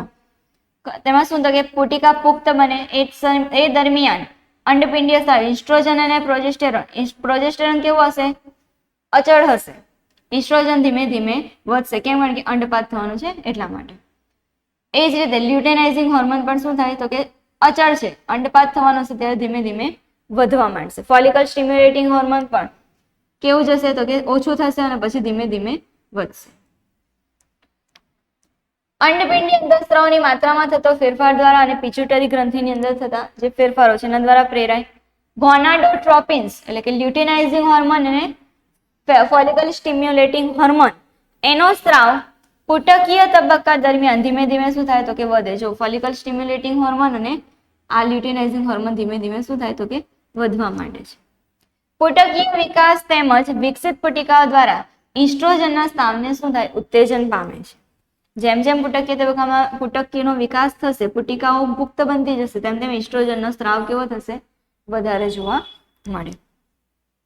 એ પછી 14મા દિવસ આશરે, બરાબર, કયો? ચક્રની મધ્યમાં આશરે 14મા દિવસે શું થાય તો કે અંડપાત થાય. અને એ દરમિયાન લ્યુટેનાઇઝિંગ હોર્મોન અને ફોલિકલ સ્ટિમ્યુલેટિંગ હોર્મોન બંને કેવા હશે? ઉચ્ચ સ્તરે હશે. એ જ રીતે ઇસ્ટ્રોજન પર થોડું કેવું હશે? હાઈ હશે. લ્યુટેનાઇઝિંગનો ઝડપી સ્ત્રાવ એને ચક્રમાં વચ્ચેના સમય દરમિયાન મહત્તમ સ્તર સુધી દોરી જાય, જેને આપણે શું કહેવાય? LH ની પરાકાષ્ઠા લ્યુટેનાઇઝિંગ હોર્મોનની. અને શું કહેવાય? લ્યુટિનાઇઝિંગ હોર્મોનની પરાકાષ્ઠા કહેવાય. જે શું કરે તો કે ગ્રાફિયન પુટિકાને તૂટવાની ક્રિયામાં પ્રેરે. ગ્રાફિયન પુટિકા તૂટે એટલે શું થાય તો કે અંડકોષ બહાર મુક્ત થાય. અંડકોષ મુક્ત થાય એને આપણે શું કહીએ? અંડપાત તબક્કો કહેવામાં આવે છે. એ પછી ત્રીજો તબક્કો જે છે એ છે સ્ત્રાવી અથવા તો લ્યુટિયલ તબક્કો. જે દરમિયાન ગ્રાફિયન પુટિકાઓની બાકીનો ભાગ અંડપાત થઈ ગયો પછી જે બાકી બચેલો જે ગ્રાફિયન પુટિકાનો ભાગ છે એ શું બનાવે તો કે કોર્પસ લ્યુટિયમની અંદર ફેરવાઈ જાય છે. કોર્પસ લ્યુટિયમ મોટા જથ્થામાં શેનો સ્ત્રાવ કરે તો કે પ્રોજેસ્ટેરોનનો સ્ત્રાવ કરે. જેનું કામ શું તો કે ગર્ભાશયનું અંતઃસ્તર એટલે કે એન્ડોમેટ્રિયમ સ્તરની જાળવણી કરવા માટે આવશ્યક છે. ગર્ભાશયનું અંતઃસ્તર ફલિત અંડકોષના સ્થાપન અને ગર્ભધારણની અન્ય ઘટના માટે જરૂરી છે. ગર્ભધારણ દરમિયાન ઋતુચક્રની બધી જ ઘટનાઓ કેવી થઈ જાય? અટકી જાય એટલે કે ઋતુસ્રાવ થતો નથી. ફલન ન થવાની સ્થિતિમાં કોર્પસ લ્યુટિયમ ધીમે ધીમે શું થઈ જાય? વિઘટિત થઈ જાય. વિઘટિત થઈ જાય એટલે એના કારણે શું થાય તો કે એન્ડોમેટ્રિયમ સ્તર જે છે એ પણ વિઘટન પામે. એન્ડોમેટ્રિયમ સ્તર વિઘટન પામે એટલે કે ઋતુસ્રાવ થાય એટલે શું તો કે નવા ચક્ર ઋતુચક્ર નવું સ્ટાર્ટ થઈ જાય. ક્લિયર? જનન વિદ્યામાં ટી.એચ. મોર્ગનનો ફાળો એના ઉદાહરણ આપીને આવેલ છે કે મોર્ગને શું કર્યું તો કે પીળું શરીર અને સફેદ આંખ ધરાવતી માદા માખીનું સંકરણ કોની સાથે કરાયું તો કે બદામી શરીર અને લાલ આંખવાળા નર માખી સાથે કરાવ્યું. શું કર્યું કે પિતૃ સંતતિમાં આ સફેદ અને ટૂંકી પાંખ, કાળી અને લાંબી પાંખ જે વાઇલ્ડ છે. હવે બંને વચ્ચે ફલન કરાવે સંતતિ આવે. F1 સંતતિ શું થાય તો કે આનું અને આનું આ મળે. એ જ રીતે પછી આનું આની સાથે એટલે આ મળે. બીજું આનું આની સાથે આ મળે. આનું આની સાથે એટલે આ મળે. બરાબર? એટલે કે કાળી લાંબી પાંખ અને સફેદ અને ટૂંકી પાંખ વાળી એમ બે સંતતિ મળે. શેમાં? F1 સંતતિની અંદર. એની વચ્ચે F1 into F1 cross connection કરાવવામાં આવે, પરફલન કરવામાં આવે તો શું થાય તો કે સફેદ અને ટૂંકી પાંખ આવી રીતે આ બે છે. બરાબર? કેપિટલ W કેપિટલ M આ X આ X Y. બરાબર છે? હવે આમાં શું છે? આનું અને આની સાથે આ બંનેનું આ રીતે મળે. આનું આની સાથે આવું કંઈક મળે. આનું પાછું આની સાથે અને આનું આની સાથે આ રીતે મળે. શું મળે તો કે સફેદ અને ટૂંકી પાંખ, સફેદ અને ટૂંકી પાંખ એવા બે મળે. બે સંતતિ મળે. કાળી અને લાંબી પાંખની પણ કેટલી સંતતિ મળે? બે. એક આમાં પણ એક નર મળે, એક માદા મળે. એક નર અને એક માદા મળે. તો આ સંતતિ કેવી છે? પિતૃ જેવી છે. કેટલા ટકા? 62.8% જેટલી પિતૃ જેવી સંતતિ આવે. સેમ આની અંદર પણ કર્યું. તેમાં કંઈક લક્ષણો જોવા મળ્યા આવી રીતે. આનું જે છે એ આની સાથે, આનું છે એ આની સાથે, આનું પાછું આની સાથે, આનું આની સાથે. શું મળે તો કે સફેદ અને લાંબી પાંખ વાળી માદા મળે. સફેદ અને લાંબી પાંખ વાળું એક નર મળે. કાળી અને ટૂંકી પાંખ વાળી માદા મળે અને કાળી અને ટૂંકી પાંખ વાળું શું મળે તો કે નર મળે. તો એક પુનઃ સંયોજિત સંતતિ મળી જેની અંદર માતા અને પિતૃ બંનેના લક્ષણો કંઈક સંયુક્ત રીતે લક્ષણો છે. પુનઃ સંયોજિત થયેલી સંતતિ મળી જે કેટલા ટકા હતી? 37.2% હતી. પિતૃ જેવી કેટલી હશે? વધારે છે. પુનઃ સંયોજિત કેટલી છે? 37.2% છે. શું કીધું કે ડ્રોસોફિલાની અંદર સફેદ રંગ અને ટૂંકી પાંખ એટલે કે પ્રચ્છન્ન જનીન ધરાવતી માદાનું સંકરણ કાળો રંગ અને લાંબી પાંખ વાળા જે પ્રભાવી જનીન ધરાવતા નર સાથે કરાવવામાં આવે તો પિતૃ જેવી સંતતિ કેટલા ટકા મળે? 62.8% મળે. પુનઃ સંયોજિત સંતતિ કેટલી? 37.2% મળે. તમારે સફેદ અને નાની પાંખ નો જે પુનઃ સંયોજન જોવા મળ્યું એ વધારે જોવા મળ્યું. 37.2% જેવું થોડું વધારે છે. એટલા માટે એની અંદર સહલગ્નતા એના પિતૃ જેવી હોય તો સહલગ્નતા વધારે કહેવાય. પિતૃ જેવી વધારે પડતી નથી, ઓછો ભાગ છે જેને આપણે શું કહીએ? સહલગ્નતા ઓછી છે એમ કહેવામાં આવે. બીજી કન્ડિશનમાં શું કર્યું તો કે પીળા અને સફેદ જનીન વાળી માદા, પીળા અને સફેદ જનીન લક્ષણ ધરાવતી માદા લીધી અને બીજી એક વાઇલ્ડ નર લીધું. એમની વચ્ચે પણ કંઈક આવી રીતે સંતતિ આવી, F1 સંતતિ, એક વાઇલ્ડ આવીને એક પીળા સફેદ અને જનીનવાળી માદા મળી. એમની વચ્ચે ક્રોસ કનેક્શન કરવામાં આવે તો શું થાય? તો કે પીળા અને સફેદ જનીન વાળી એક શું મળે? માદા મળે. પીળા સફેદ જનીન ધરાવતું નર મળે. એક વાઇલ્ડ માદા અને એક વાઇલ્ડ નર મળે. સેમ અહીંયા શું મળે? તો કે પીળા લક્ષણો ધરાવતું માદા મળે, પીળા લક્ષણો ધરાવતી નર મળે, સફેદ લક્ષણો ધરાવતું નર અને સફેદ લક્ષણ ધરાવતી માદા અને સફેદ લક્ષણ ધરાવતું નર મળે. આમાં પિતૃ જેવી સંતતિ કેટલી મળી? 98.7, સૌથી વધારે મળી. કેટલી? 98.7% જેટલી પિતૃ જેવી જ આબેહૂબ પિતૃ જેવી લક્ષણો ધરાવતી સંતતિ મળી. જ્યારે પુનઃ સંયોજિતનું પ્રમાણ કેવું હતું? ઓછું હતું. એટલે કેટલી? માત્ર 1.3% જેટલું જોવા મળ્યું. શું કહેવા માંગે?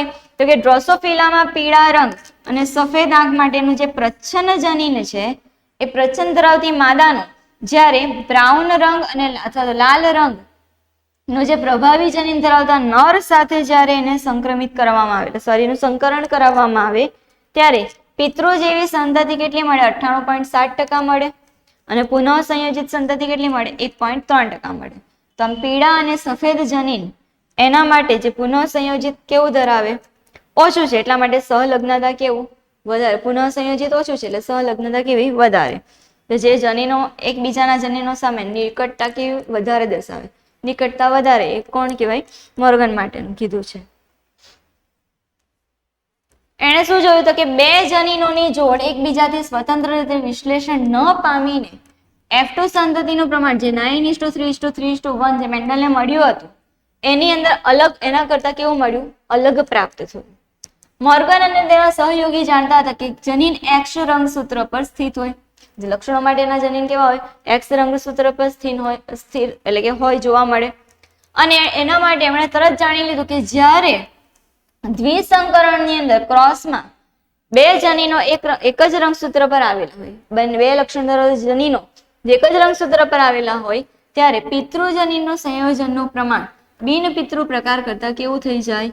ઊંચું હોય. પિતૃજનીનના જે સંયોજનો થાય એના કરતા જે બિનપિતૃ જનીન હોય એનું કેવું હોય? ઓછું મળે. મોર્ગને તેનું કારણ બે જનીનોનું ભૌતિક સંયોજન અથવા તો સહલગ્નતા છે એવું કીધું. પિતૃ જેવી વધારે પડતી મળતી આવે ને આપણે શું કહીએ? સહલગ્નતા કહ્યું. તો મોર્ગને આ ઘટના માટે સહલગ્નતા એટલે કે લિંકેજ શબ્દ આપ્યો કે જે એક જ રંગસૂત્રના જનીનોનું ભૌતિક જોડાણ દર્શાવે છે. બિનપિતૃ જનીન સંયોજનોની પેઢી માટે પુનઃ સંયોજન શબ્દ વાપર્યો. પિતૃ જેવું ઓછું હોય તેના માટે એનો કયો શબ્દ વાપર્યો? પુનઃ સંયોજન. કંઈક નવું સંયોજન બનીને સંતતિ મળી હતી. મોર્ગન અને તેના સહયોગી તપાસ લગાવી કે એક જ રંગસૂત્ર પર આવેલા હોવા છતાં પણ કેટલાક જનીનો સહલગ્નતા વધારે હતી. એક જ રંગસૂત્ર પર આવેલા હોય જનીનો છતાં પણ એની અંદર રંગસૂત્રની જે સહલગ્નતા છે કેવી હતી? વધારે હતી. એટલે કે પુનઃ સંયોજન કેવું હતું? ઓછું. આપણે જે પરફલન એમાં જોયું, પહેલા જે જોયું એની અંદર, જે સેકન્ડમાં આના પહેલા જે જોયું આની અંદર, એમાં સહલગ્નતા કેવી છે? ઓછી છે. સોરી, આમાં સહલગ્નતા વધારે છે, આમાં કેવી છે? સહલગ્નતા ઓછી છે. એ પછી અન્ય જે છે ઢીલી રીતે જોડાણ ધરાવતા હોય એટલે કે પુનઃ સંયોજન અમુકની અંદર કેવું હતું? વધારે હતું. જેમાં સંતતિ કેવી? વધારે પડતા બે પિતૃઓના લક્ષણો ધરાવતી પુનઃ સંયોજિત સંતતિ જોવા મળી હતી. ઉદાહરણ તરીકે તેમણે શોધ્યું કે સફેદ જનીન અને પીળા જનીન ખૂબ જ મજબૂતાઈથી એકબીજા સાથે જોડાયેલા. જનીનો એકબીજા સાથે ખૂબ જ મજબૂતાઈથી જોડાયેલા હોય એટલા માટે એનું જે પુનઃ સંયોજન ફક્ત કેટલું મળ્યું? 1.3% જેટલું જ મળ્યું. જ્યારે સફેદ અને જે નાની પાંખ માટેના જે જનીનનું પુનઃ સંયોજનનું પ્રમાણ કેવું? વધારે મળેલું. 37.2% જેટલું મળેલું. એમાં સહલગ્નતા કેવી હતી? ઓછી હતી. એમાં સહલગ્નતા ઓછી હતી. મોર્ગનના વિદ્યાર્થી આલ્ફ્રેડ સ્ટટવેટે એક જ રંગસૂત્રના જનીન જોડની પુનઃ સંયોજિત આવૃત્તિને જનીનો વચ્ચેનું અંતર માની રંગસૂત્રની તેની સ્થિતિનો એક નકશો બનાવી દીધો. કેવી રીતે રંગસૂત્ર એકબીજા સાથે પુનઃ સંયોજિત થાય છે, જોડાયેલા હોય, ના જોડાયેલા હોય. આજકાલ પૂર્ણ જીનોમના અનુક્રમમાં નિર્ધારણમાં જનીનિક નકશો એટલે કે જીનેટિક મેપ્સ એ ખૂબ જ વધારે ઉપયોગમાં લેવાયેલો છે. કેવી રીતે રંગસૂત્ર પર જનીન એકબીજા સાથે જોડાયેલા છે, છૂટા છે, એ આજે વધારે એને ઉપયોગમાં લેવાય છે. સંક્રમિત વ્યક્તિની અંદર એઇડ્સના વાયરસ કેવી રીતે રોગ પ્રતિકારકતા ઓછી કરે છે એની ક્રિયાવિધિ સમજાવવાની છે. તો એઇડ્સનો જે રોગ છે એ વિજાતીય અથવા તો સજાતીય સમાગમ દ્વારા થાય છે, આપણને ખબર છે. દૂષિત રુધિર, જે રોગીનો રુધિર હોય અથવા તો એ રુધિરની જે બનાવટ છે એની નિપજના, રોગીના એની નિપજના બનાવટના ઉપયોગ દ્વારા ફેલાવો થઈ શકે. એઇડ્સના દર્દી કે HIV વાયરસ ધરાવતા વ્યક્તિ દ્વારા ઉપયોગમાં લેવાયેલી સિરિંજ અથવા તો સોયનો જે નશાકારકો હોય એક જ સોય દ્વારા ડ્રગ્સ લે છે, તો એક જ સોય, તો એક વ્યક્તિને જો એઇડ્સ હોય તો એ બીજા વ્યક્તિને પણ ચેપ લાગવાની શક્યતા રહે. શેના દ્વારા? તો કે સિરિંજ કે સોયની મદદથી. માતા જો HIV પોઝિટિવ હોય તો ગર્ભસ્થ જે શિશુ હોય એને પણ જરાયુ દ્વારા સંક્રમિત થવાની શક્યતા રહેલી છે. એક કરતા વધારે વ્યક્તિઓ સાથે પણ જો સમાગમ કરવા, જાતીય સમાગમ કરવામાં આવે, એ જ રીતે મેં વાત કરું કે જે નશાકારક દવાના બંધાણી હોય, ડ્રગ્સ લેતા હોય, ઇન્જેક્શનનો એક જ ઇન્જેક્શનનો ઉપયોગ કરતા હોય, તો એના દ્વારા પણ HIV નો ફેલાવો થાય છે, એઇડ્સ થાય છે. દર્દીના સંસર્ગથી આ પ્રસરતો નથી, એટલે કે હાથ મિલાવાથી, વાતો કરવાથી, એક થાળીમાં ખાવાથી એ પ્રસરતો નથી. શારીરિક તેમજ મનોવૈજ્ઞાનિક સ્વસ્થતા માટે HIV અને એઇડ્સગ્રસ્ત વ્યક્તિને કુટુંબ કે સમાજથી અલગ રાખવું ના જોઈએ, તુચ્છતા કે તિરસ્કાર આપવું જોઈએ નહીં, એના પ્રત્યે સંવેદનશીલતા રાખવી જોઈએ.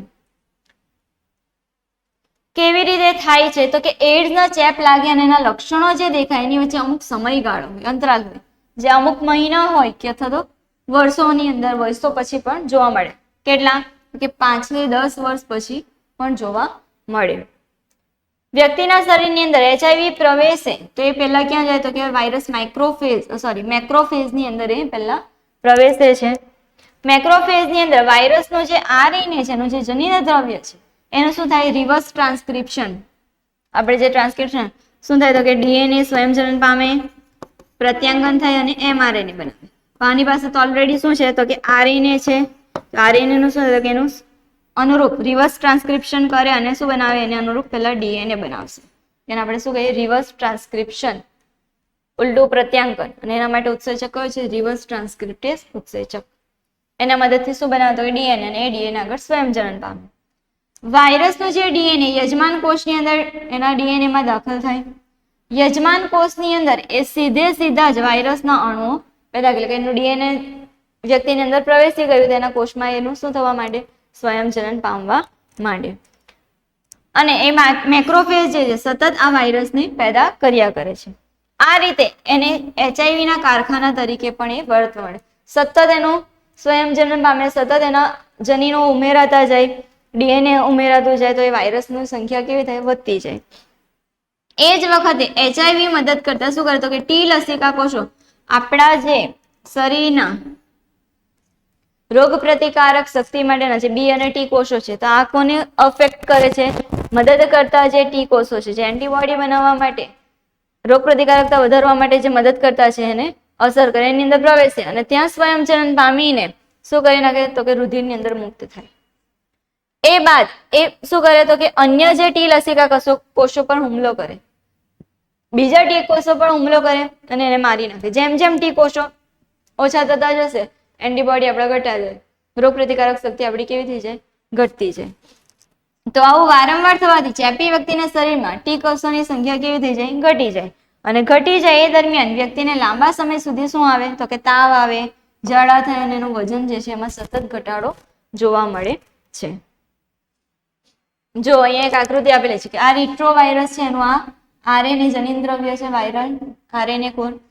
એ વાયરલ ફરતે શું હતું? કે પ્રોટીનનું આવરણ ધરાવે.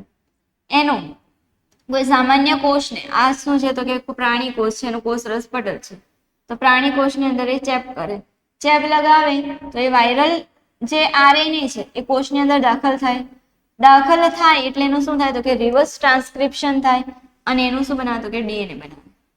આ વાયરલ DNA શું કરે? તો કે એના કોષમાં, કોષ કેન્દ્રમાં દાખલ થાય. કોના? પ્રાણી કોષના કોષ કેન્દ્રમાં. અને એના DNA સાથે આ વાયરલનું DNA પણ અંદર સ્વયંજનન પામવા માંડે. સ્વયંજનન પામે એટલે જે અસર ટી કોષો પર વધારે અસર કરે, રોગ પ્રતિકારક શક્તિ નબળી પડે. નવા ને નવા વાયરસનું જે RNA નું જનીન દ્રવ્ય છે એ બનતું રહેશે અને વધારે ને વધારે સંખ્યામાં શું બને? તો કે વાયરસ બનતા જાય.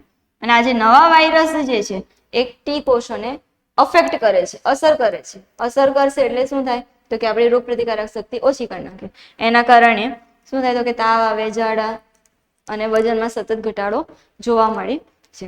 તો આ જે હતું એ તમારું પાર્ટ બી નું સોલ્યુશન હતું. આઈ હોપ તમને સમજ પડી હશે. Thank you.